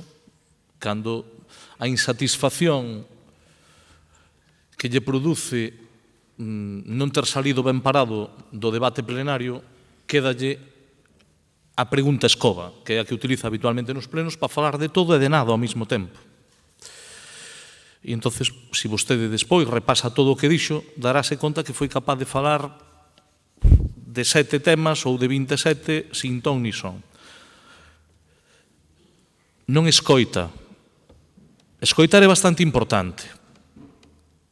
Dice que se o goberno cambia de atitude co Partido Popular. Mire, señor Lorenzo, o goberno no pasado pleno fíxolle unha oferta concreta para que, sabendo que vostedes aprobaron modificativos por 8 millóns de euros no INCE, tendo maioría absoluta, sin ter que botarlle a culpa ao Bloque de nada, o intentan agora, cando o Bloque estuvo no goberno tamén se aprobaron modificativos e cando estuvo o Partido Socialista tamén, trasladeille unha proposta que é que participaran da reordenación do sector institucional. Fixo oídos sordos. Tendemos llamán. Pero como están vivindo na inquina, como viven na inquina, e viven nese submundo, cando lle poñen papeles e vostede repite o que lle poñen, ten un problema que non escoita. É que a man xa lle atendemos. É que eu hoxe anunciei 4 accións concretas a partir do mes de setembro e inviteino a que participara. E non tuvo unha milésima de segundo para manifestarse sobre eso. Vostede ven aquí ca preguntiña e ven a repetir sin teres, como si non estuvera no salón de plenos. É que xa se lle tendeu a man varias veces e tendeuselle ao seu grupo político porque representa os cidadáns. Non pola forma que ten vostede de operar. Vostede non lle chegou leválas na primeira, que quere leválas na segunda. Claro que vai a pedir disculpas. Fíxese ao punto que vostede se dou conta, que se foi facendo pequeniño a pouco que lle iba explicando o que pasaba, que lle puxeron diante uns papeliños e agora dice, terei que pedir disculpas. Claro que vai a ter que pedir disculpas. E nesa fuxida cara adiante, dice, bueno, ao mellor ahora piden unha licencia diferente para facer outras cousas. Vostede dáse conta do dislate, do disparate do que dice.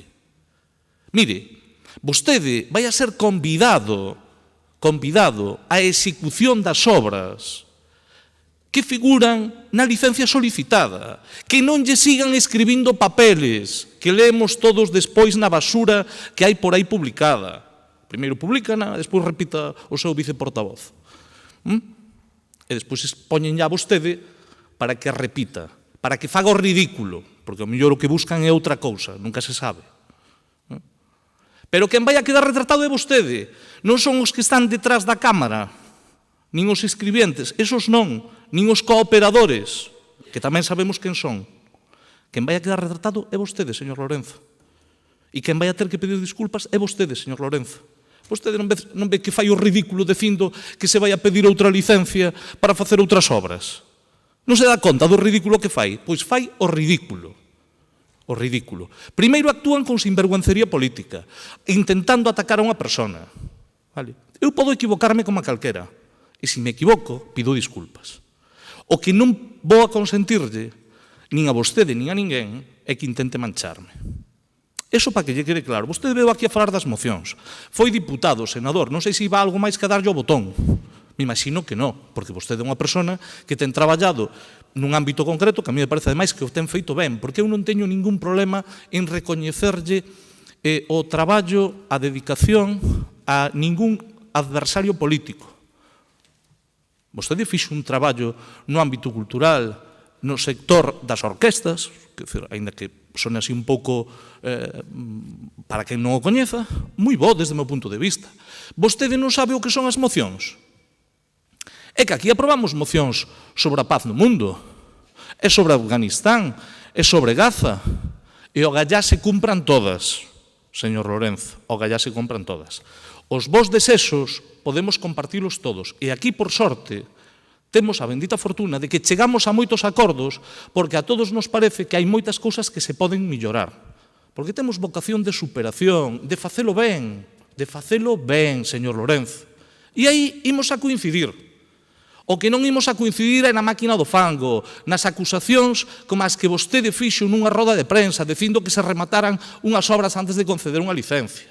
Vostede vai a quedar señalado para toda a vida política pola súa indecencia. Sabe por qué? Porque vostede falou por boca de ganso. Seguramente vostede, a próxima vez que lle poñan un papeliño diante, ha de mirar si despois quen queda en ridículo é vostede ou os que lle poñen o papeliño. O que teña por seguro é que cando ven aquí e fala, se escoita o que di. Si vostede escoitara, escoitaría que lle tendemos a man para que participen en reordenar o sector institucional. Vostede dixo aquí, como abogado, e empezou a decir unha serie de cousas, como abogado, xa llo dixo a miña compañeira, e llo reitero eu, vostedes non descoñecerán a normativa, non creo que a descoñezan, polo tanto, por ignorancia non é. Se non é ignorancia, supoño que é mala fe, porque vostede sabe que cando se fai un adiamento ou un fraccionamento nunha cantidade determinada de aí en diante, se aplica un regulamento que está publicado desde o ano 2005. Sábeo ou non o sabe? Ou ven aquí a facer o circo? É falar con rigor ou non? Oiga, podemos estar de acordo co Real Decreto ou non? E podemos incluso compartir que poda ser modificado. Agora, aludir á capacitación profesional de alguén e despois quedar en evidencia que descoñecen a normativa, a verdade, non creo que teña moita ganancia. Salvo que isto vai a de outra cousa. Se vai de outra cousa é diferente. Polo tanto, na parte que lle toca, xa lle contestei e espero que lle quede claro. E dado que dice que vai a ter que pedir disculpas, e xa lle corroboro que sí, que vai a ter que pedir disculpas, e xa lle anuncio que vai a ser convidado públicamente, señor Lorenzo, en privado e en público, pídolle, por favor, que deixe de facer o ridículo e que deixe de participar da máquina do fango, de toda a escoria que rodea este tipo de actuacións. Vostede, legítimamente, pode aspirar a cambiar o goberno municipal e a ganar unhas eleccións. E ese é o xogo democrático. E a ter debates. E se vostede considera que hai delitos, ao xuzgado. E se non, a debatir políticamente. Pero aquí non se sentou ninguén para entrar na súa intimidade. Vostede abreu aquí unha espita cando aquí houbo 4 portavoces no pasado mandato do Partido Popular, con un respeto absoluto, dureza moitísima, respeto absoluto. Pero eu creo que vostede non é consciente de que traspasou a raya. Se foi vostede, peor para vostede. E se o meteron neste berenjenal, mire ben a quen lle fai caso. Que teña claro, non só que teño a conciencia tranquila, sino que non vou a permitir que ninguén, por diante nin por detrás, intente mancharme. Polo tanto, calquera acusación que fagan desa natureza, non pensen que se vai invertir o Estado de Dereito, que aquí parece que hai que andar demostrando a inocencia. E vostede é abogado. Teña claro que hoxe é un punto de inflexión, señor Lorenzo. Se lle quedou claro que meteu o zoco, espero que a partir de hoxe teña outra actuación. Vostede fixo unha serie de alusións ás que eu non lle vou a contestar, intentando decir que, bueno, que vostede, señor Lorenzo, e me vai entender perfectamente, vostede non ten ningunha queixa de min, nin vostede, nin ninguén do seu grupo. E o que é bastante lamentable, é que non teña sido consciente da ruptura de reglas básicas na vida. Claro que non pode ter queixa ningunha. O que teñen é un xogo político. E teñen decidido que teñen que atacar a unha persona do goberno. polas conclusións ás que vostedes chegaran. Pero cando intenten facelo con algo de sustento, de base, e intenten non nadar na mediocridade, intenten ter nivel político, intenten ganar lícitamente, non intenten manchar.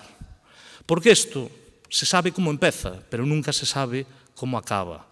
E eu creo que a todos nos convén que a convivencia sea un factor que nos una, non caer no peor que se pode caer, que é no que caeu vostede e as persoas que están detrás deso. Polo tanto, mantendida, si queremos construir e si queremos traballar para os coruñeses e para as coruñesas.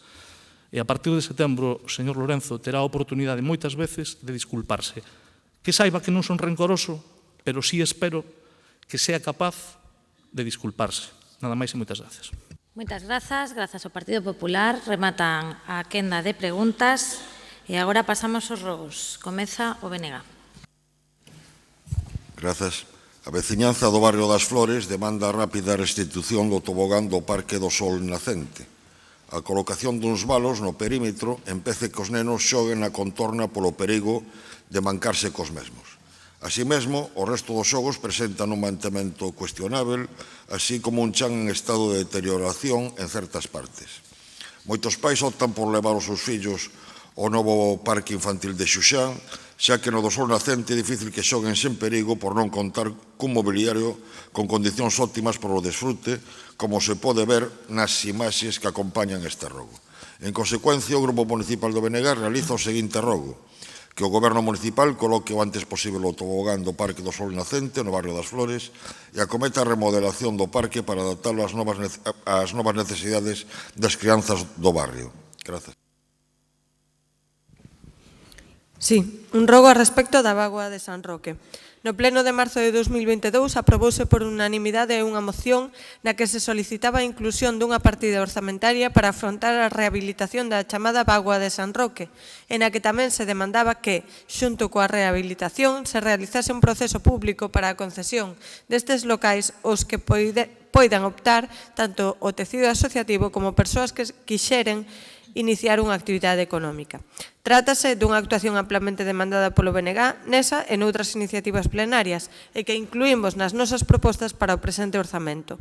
De feito, o Orzamento Municipal de 2024 recolleu unha partida no anexo de investimentos de 150.000 euros para executar a primeira fase da rehabilitación da chamada Bagua de San Roque. Porén, en malia levar 6 meses aprobado o orzamento municipal, o Goberno local aínda non licitou a rehabilitación desta infraestructura municipal. En consecuencia, o Grupo Municipal do BNG realiza o seguinte rogo: que o Goberno Municipal proceda a licitar no menor tempo posible a rehabilitación da Bagua de San Roque, incluída nos orzamentos municipais de 2024, e ao mesmo tempo traballe na convocatoria pública para a concesión dun xeito transparente destes locais. Rogo oral a respecto de determinadas actuacións a levar a cabo no cuartel da Policía Local da Rúa Beiramar. O cuartel da Policía Local na Rúa Beiramar é a día de hoxe insuficiente para dar resposta ás necesidades existentes de espazo e de accesibilidade. Os vestiarios son insuficientes, particularmente o vestiario feminino, o ximnasio necesita ser acondicionado e que se invista en equipamento deportivo, as oficinas do edificio non son accesibles para persoas con mobilidade reducida, entre outras carencias. En consecuencia, o Grupo Municipal do BNG realiza o seguinte rogo: que se acondicione a maior brevidade o cuartel da Policía Local de Beiramar, de maneira que se garanta espazo suficiente para o vestiario e, en particular, para o vestiario feminino, se dote e acondicione o ximnasio, se garanta a accesibilidade universal ao edificio. Subsidiariamente, que se estude a posibilidade de buscar un novo emprazamento para o demaldito cuartel que conte con condicións óptimas para satisfacer as necesidades de espazo e accesibilidade de que carece a actual localización. Rogo oral a respecto de labores de limpeza cotiá no núcleo do bosque. No mes anterior formuláronse varias preguntas escritas relativas ao núcleo do bosque. Nunha delas preguntábase por a limpeza na contorna do devandito barrio.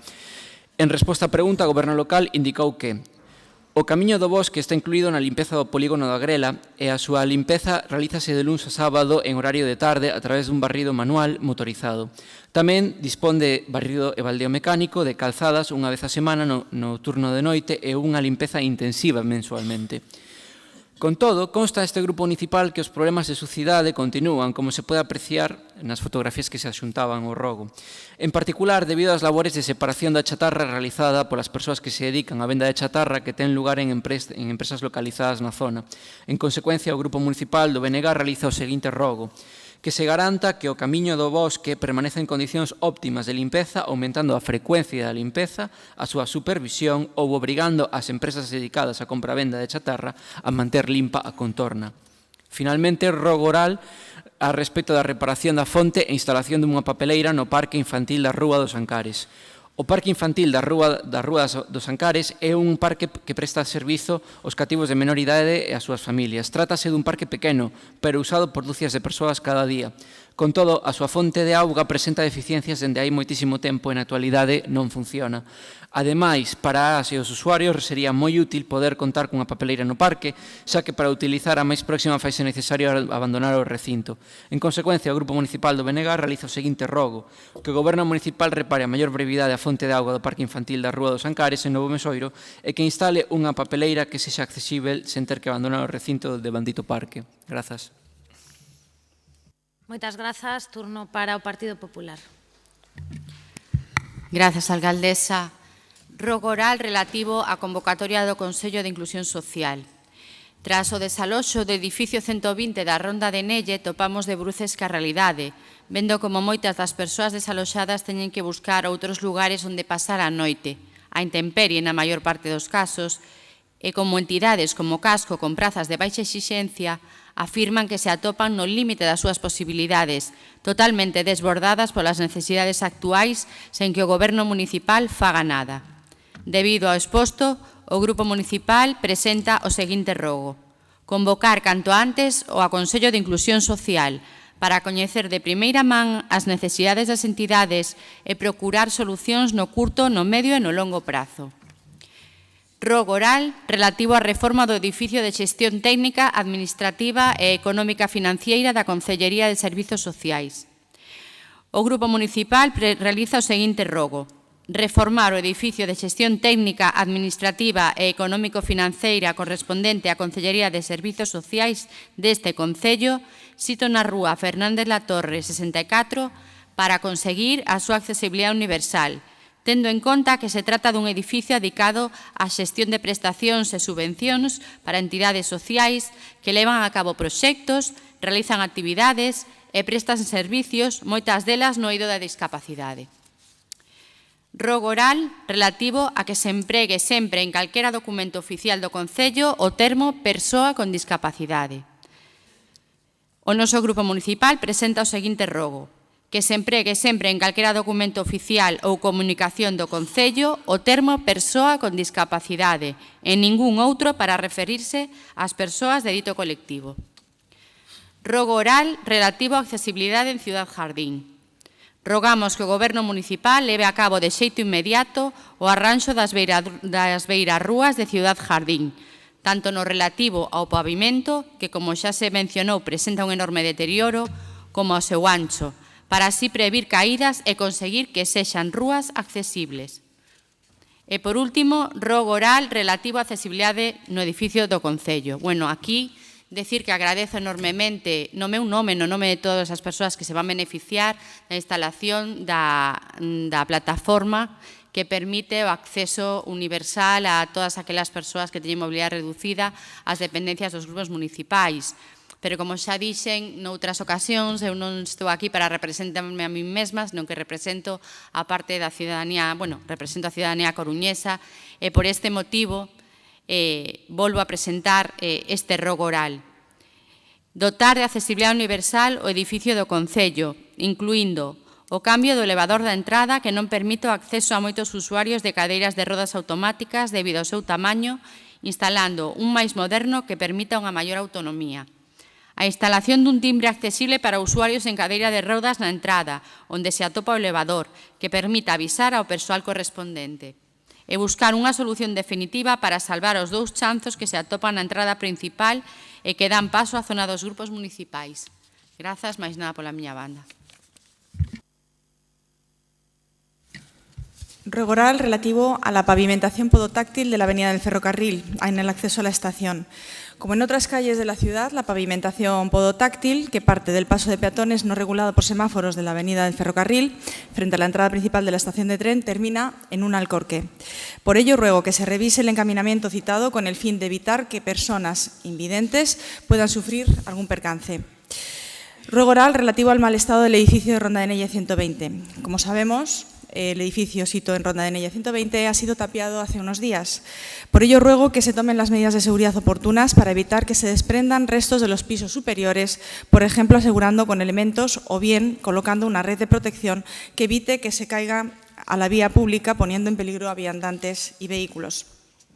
Ruego oral relativo al mal estado de varios edificios en Las Atochas. Después del derrumbe de la techumbre del edificio situado en la calle Tui con calle Atocha Alta, tras varios avisos de los vecinos de la calle y tanto a la policía como al concello, hemos detectado la presencia de varios edificios en estado igualmente ruinoso por las inmediaciones. Por ello, ruego que se lleven a cabo las labores de revisión técnica de los edificios citados en estado evidentemente ruinoso por el riesgo de derrumbamiento y además de las molestias que ocasionan entre los vecinos del barrio antes de lamentar males mayores. Y por último, ruego oral relativo a la ausencia de papeleras en el recinto del Parque Infantil del barrio de Las Flores. El Parque Infantil de reciente incorporación en el barrio situado en la calle Orquídeas carece de un número mínimo de papeleras para evitar que los usuarios se vean obligados a llevarse consigo los restos de comida o cualquier tipo de residuo habitual. Por ello, ruego que se incorporen al recinto infantil las papeleras que se consideren necesarias para evitar que los usuarios se vean obligados a llevarse residuos consigo u opten por dejarlos en las inmediaciones con las consecuencias que ello conlleva, como la proliferación de suciedad o plagas de insectos. Muchas gracias.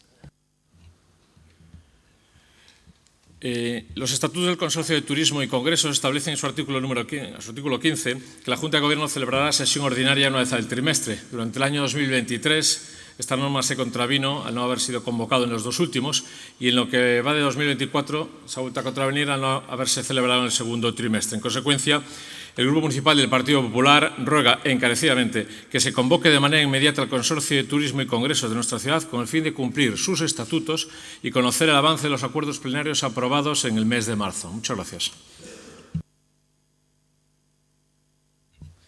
Ruego oral relativo al edificio sito en el número 3 de la calle Damas y su entorno.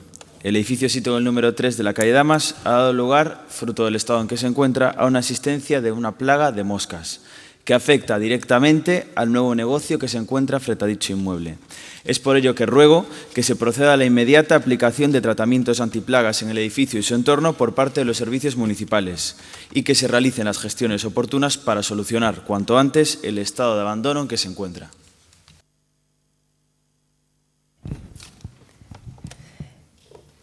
El Grupo Municipal Popular formula el siguiente ruego oral relativo a las obras en el exterior del mercado de San Agustín durante la Semana del San Juan. Por ello, ruego que se reúna con la Asociación de Placeros del Mercado de San Agustín o con los puestos individuales para informarles con la suficiente antelación de todo cuanto les pueda afectar a su trabajo diario, como fue desconectar la máquina de hielo en pleno verano, cortar las calles de acceso al mercado los días previos a San Juan sin haber avisado a los placeros. Obras que supuestamente ya habían sido acabadas e inauguradas por la señora alcaldesa solamente de 18 meses antes y habiendo aguantado 14 meses de ruidos e inconvenientes con las consecuentes bajadas de ventas.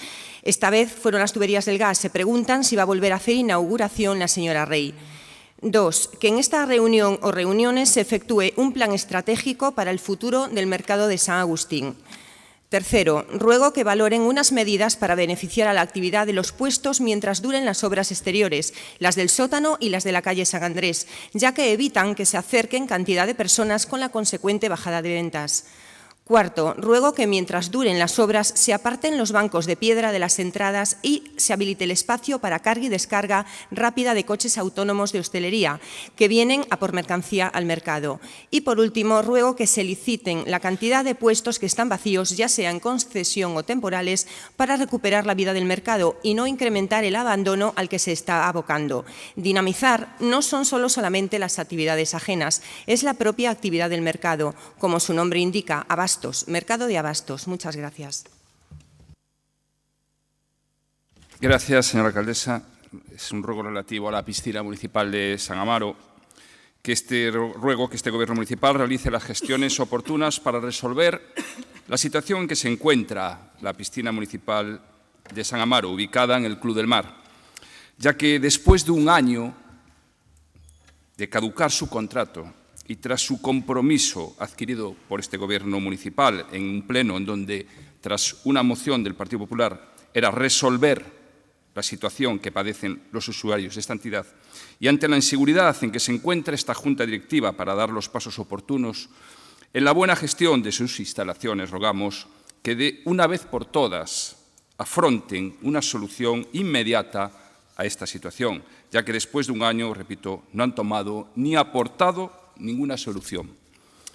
Siguiente ruego es relativo a unas pistas descubiertas del barrio de Las Flores y de la organización Brogan de la Zapateira.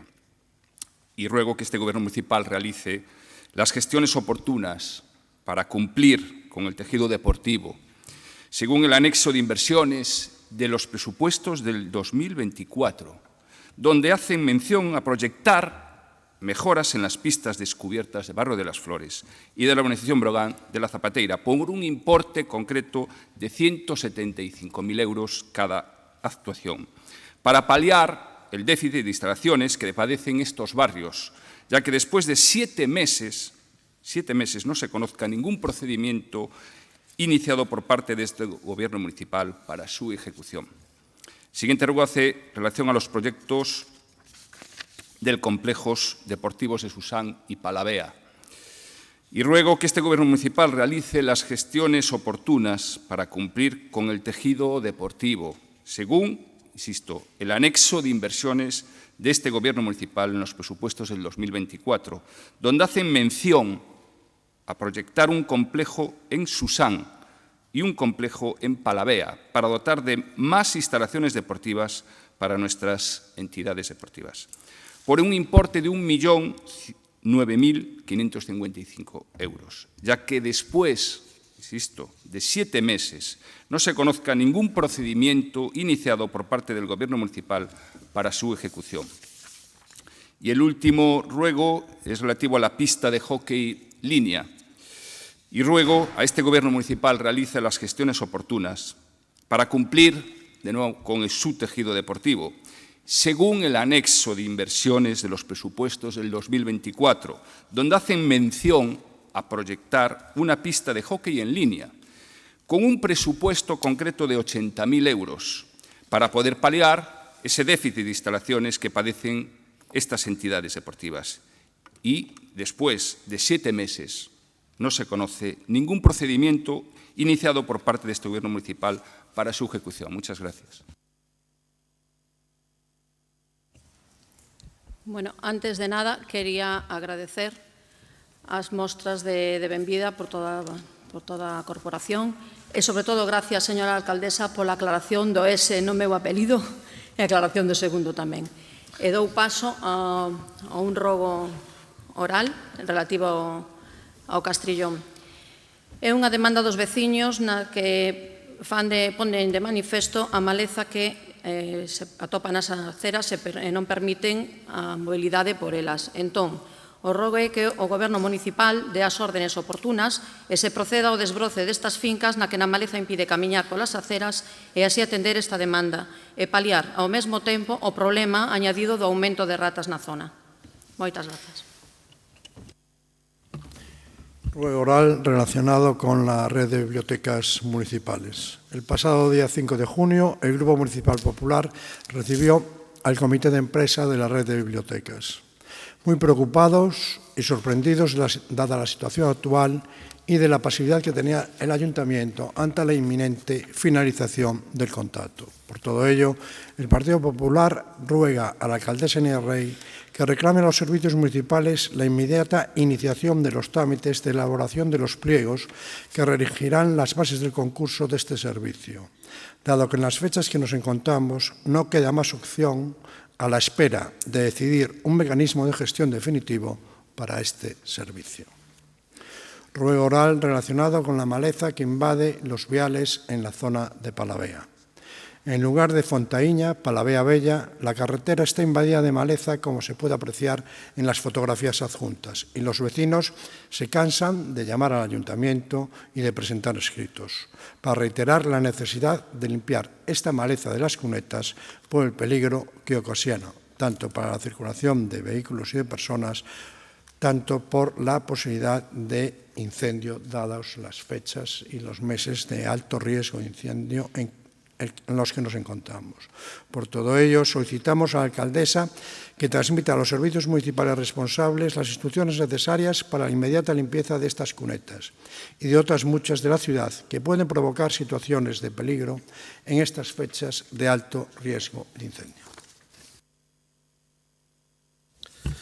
Ruego oral relativo a un bache en la calle Manuel Murguía. Rogamos que se proceda a la reparación urgente de dicho socavón por el peligro que entraña para los usuarios de Bici Coruña y motociclistas en general. Ruego oral relativo a los terrenos de los viaductos debajo de Mesoiro Bello. Rogamos que se traiga al Pleno Municipal la solicitud de cesión de los terrenos que están debajo de los viaductos que pertenecen al Ministerio de Fomento, que se agilicen las negociaciones con la Diputación para poder traspasar la carretera DP 512 lo antes posible al Ayuntamiento y que se vigile por parte de la Policía Municipal y por la Brigada de Medio Ambiente Municipal los terrenos indicados con la finalidad de que no se conviertan en un depósito ilegal de residuos de la construcción y aparcamiento ilegal de camiones pesados, los cuales destrozan las aceras al pasar por encima de ellas. Muchas gracias. Ben, moitas grazas. O Partido Popular remata aquí o pleno ordinario. As preguntas de resposta escritas serán enviadas antes do vindeiro pleno. Dispensamos xa ao señor secretario xeral, señor interventor, da súa presenza e pasamos ao escano cidadán. Chamamos en primeiro lugar a don José Juan Videla Rodríguez. Benvido, señor Videla, ao Pleno do Concello da Coruña. Ten vostede 3 minutos para a súa intervención e despois será respondido por unha concelleira do Goberno local, cando queira. Moi ben, moitas grazas, señora alcaldesa. Bos días a todos e todas as concelleiras. Eu veño como último detonante por, efectivamente, o tema que se abordou aquí dos pagos ou dos cobros do servicio de dependencia. Pero, como se decía que mellor principiar polas cousas da pé de rúa, pois eu vou relatar rapidamente o que nos pasou nos 5 anos que temos de experiencia. En canto á asistencia do persoal, das persoas que acuden, hai unha permanente rotación de persoal por parte das empresas. É dicir, non sabe realmente cando vai vir unha persoa ou cando vai vir outra persoa. Con diferente capacidade profesional, é dicir, hai xente que sabe facer o seu traballo e xente que non sabe facer o seu traballo. Hai unha falta de cualificación na mirante parte dos casos e non o imputo os traballadores. As empresas non nos forman antes de leválos a traballar. Falta de cualificación que chega ao punto de non saber, por exemplo, manexar unha grúa para mover a persoas con discapacidade de grado 3, que é o caso da miña sogra, non? Incluso, ás veces aprenden, veñen cos compañeiros e aprenden ao mesmo tempo que van asistindo os seus compañeiros, e incluso, como no noso caso, porque levamos tantos anos que incluso xa lles axudamos a aprender un pouco a facer o seu traballo e logo eles, bueno, pues efectivamente van tirando para diante, non? O persoal que ven non está seleccionado, a lo menos dentro da nosa experiencia, en función da persoa que van a asistir, é dicir, non o mismo asistir unha persoa a grado dependente 3 que asistir unha persoa a grado dependente 2, porque as súas necesidades son distintas. Entón, pode chegar unha persoa que non sabe como manexar unha persoa que está, como é o noso caso, semi-encamada, non? E, por exemplo, pode suceder que te deixen, como nos sucedeu a nos, un sábado chamen e digan non podemos a cubrir unha hora determinada porque non temos persoal. Se non hai persoal, esa persoa dependente non se podía levantar. Tuvemos que, en fin, arranxarnos. Como consecuencia deso, avisamos ao Servicio de Dependencia Municipal e conseguimos, esa foi a única vez que conseguimos falar cunha responsable a distinto nivel do Servicio de Dependencia Municipal. E agora se me meto directamente nas cuestións de xestión. Non sabemos, por exemplo, ou non nos informan das horas que se facturan, a nos cárganos en conta unha cantidade, pero non sabemos se son tantas horas. Non hai control de calidade por parte, non sei se do Concello ou das empresas ou de quen este encargo. Ninguén nos preguntou que problemas están producindo no servizo na asistencia. Non hai, por tanto, control de calidade. Por exemplo, nós temos dereito a 73 horas, usamos 52, avisamos con 2 meses de que no mes de xuño necesitamos 5 horas máis, E 2 semanas antes din, non, o Concello dixo que non se podía autorizar eso, que non se autorizaba eso. Puxémonos en contacto con a Traballadora Social e, evidentemente, o Concello, como pensábamos, non dixera eso. Eso foi algo que a empresa, supoño que a empresa atende, por certo, que é algo que se sacou da manga para, en fin, a ver se colaba, non? Como decía, non podemos falar moito, non falamos dificultades, temos dificultades para acceder ás persoas con responsabilidade, pero sí, por exemplo, se vas a 4 camiños antes, creo que agora hai unha remodelación de dependencias, os funcionarios e funcionarios que están ali e as traballadoras sociais atenden na medida das súas posibilidades. Para finalizar, con respecto ao pago, vamos a ver que di artigo 51 da Lei Xeral Tributaria que a débeda tributaria estará constituída pola cuota ou cantidade a ingresar que resulte de la obligación tributaria principal ou de las obligaciones de realizar pagos a cuenta. Nos empezamos a recibir servicio no 2019. Un ano e medio despois, a pesar de que o advertimos, empezaron a pasar as facturas. Cada vez que pasan unha factura, no primeiro día, nos pagamos. Nos non xeneramos unha débeda. Nos pagamos. Entón, como ben recoñeceu a concelleira, se produciu un problema. Entón, se xenera un problema que leva a unha cantidad de diñeiro oscilante, no noso caso elevada, e entón, hai un problema e se queres, para que non sexa tan gordo, fraccionalo, tesme que pagar un recargo. Francamente, non acabo de entender. A lei dirá eso, pero a lógica, o sentido común, o que facemos nas nosas casas, non eso. Eu, que son profesor, se cometo un erro con respecto a un alumno, non lle podo cambiar as regras do xogo ou penalizalo un pouco por intentar arranxar ese problema. Moitas grazas a todos e a todas. Moitísimas grazas, señor Videla. Vaille contestar a señora Neira. Bueno, pues muchas gracias, señor Videla.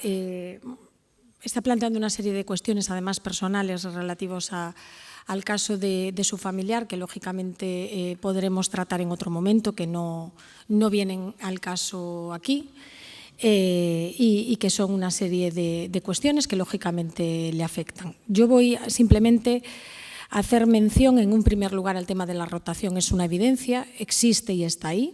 No solamente en el servicio de ayuda a domicilio en Coruña, es un problema endémico del propio servicio.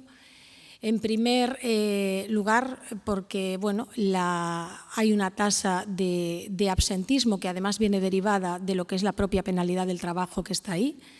Existen, lógicamente, otra serie de derechos que tienen las trabajadoras que también está ahí, y eso implica que en muchas ocasiones sea complicado, sea complejo además establecer pues que en la medida de lo posible existe una realidad, y es que todos queremos que nuestros familiares, y además es lógico, es normal y no puede ser de otra manera, sean atendidos en las mismas franjas horarias, con lo que eso conlleva. Lo cierto es que se está haciendo un trabajo importante por parte del Ayuntamiento. Nos consta que de momento también por parte de las empresas, a la hora de poder establecer esas bolsas de personas a las que puedan acudir. En relación al tema de la formación, hace escasamente 4 semanas hubo una reunión precisamente con los responsables de ambas empresas y también con responsables de las entidades sociales vinculadas a lo que son las enfermedades de carácter degenerativo. Muchos de ellos son pacientes, usuarios del servicio de ayuda a domicilio grado 3, para establecer cursos de formación vinculados precisamente a esa gran dependencia, al uso no solamente de las ayudas técnicas, sino de las diferencias que tiene un enfermo, por ejemplo, de ELA con un enfermo de Parkinson. Se está trabajando en ello. Es cierto que queda mucho camino para hacer, pero se está trabajando en ello. En relación al tema de la deuda, es lo que, si usted ya me escuchó, es lo que comenté. Efectivamente, viene de problemas derivados de una gestión compleja. Se ha tratado y se está ordenando con los nuevos pliegos de contratación y con la adjudicación a estas 2 empresas que llevan actualmente los dotes del servicio de domicilio y que están obligadas efectivamente a hacer el volcado de los datos de las horas efectivamente prestadas, y de ahí viene que estemos en condiciones ya de cobrar de manera regular, pero también la necesidad que tiene la Administración de regularizar el cobro. con las posibilidades de fraccionamiento y con las necesidades concretas y particulares que pueda tener cada uno de los usuarios que tiene esta deuda. En relación al resto de las cuestiones, yo me pongo a su disposición en la parte que yo puedo conocer del servicio, a pesar de que a partir de este momento lo lleva mi compañera Nereida Canosa, para lo que son cuestiones concretas. Si usted me comenta que ha tenido dificultades a la hora de contactar con la Oficina Municipal de Ayuda a la Dependencia, por supuesto no lo voy a poner en duda, pero es verdad que las compañeras de la Oficina Municipal de Ayuda a la Dependencia trabajan de manera incesante con las familias y con los usuarios. Igualmente, bueno, pues me pongo a su disposición para lo que ya son cuestiones concretas, si a usted le parece bien, porque creo que tampoco son cuestión de este pleno, y además porque usted tiene el derecho, lógicamente, a que se protejan sus datos y yo la obligación de protegerlos, lo hablamos en otro momento. Simplemente decirle que por parte de la Administración Municipal y de este Gobierno se está haciendo un trabajo en colaboración con las compañeras de la Oficina Municipal de Atención a la Dependencia, que han hecho un trabajo ingente y yo creo que brillante de poner al día lo que es ese departamento tan complejo como desagradecido en muchas ocasiones en cuanto al trabajo, en cuanto a lo duro y lo penoso que es el trabajo, y seguramente empecemos a ver los frutos más pronto que tarde. Muchas gracias. Moitas grazas, señora Neira, grazas, señor Videla, pola súa participación en o Escano Ciudadán. Chamamos agora a don Miguel Ángel García Lois. Benvido, señor García Lois, ao Pleno do Concello da Coruña, igual que a persoa que interviu antes que vostede, ten 3 minutos e despois vaille contestar a concelleira. Moitas grazas. Vale, buenas tardes, concejales, buenas tardes, alcaldesa. Soy el representante de la plataforma de afectados de la obra de la entrada del Parque de Santa Margarita, Travesía de San Mateo y Padre Sarmiento. Bien. Nosotros, bueno, todo esto ya viene porque incluso hemos tenido una reunión con usted hace 3 años, porque hay inquietudes de los vecinos por las peatonalizaciones de toda esa zona. Vale. Usted, junto con un concejal, Villoslada, nos negó esas circunstancias, nos tranquilizó, nos fuimos para casa, estábamos aún con el tema de la pandemia y toda esta historia. Y volvemos a retomar el tema. ¿Por qué? Porque vemos la reforma. En la reforma, si uno se lee bien el proyecto, básicamente lo que hay es una eliminación de 2 de cada 3 plazas de aparcamiento en superficie, sin ningún motivo y sin ninguna alternativa, que es la clave de todo, ¿no? Es decir, nosotros no nos negaríamos de por sí si nos dan una alternativa, pero sin alternativa y porque sí, pues por supuesto no estamos de acuerdo. Entonces, hemos tenido una reunión con la señora Nereida y el otro concejal y un técnico. Bien, la reunión fue bien, pero le dejamos claras las cosas. Nosotros no nos negamos a la obra, pero nos negamos total y absolutamente a la eliminación. Por supuesto, porque además es porque sí y sin ninguna explicación y sin ninguna alternativa. Por tanto, solicitamos la paralización del proyecto, la reforma del proyecto, en lo que conlleve las plazas de aparcamiento. Importantísimo eso. Por supuesto, para nosotros son intocables.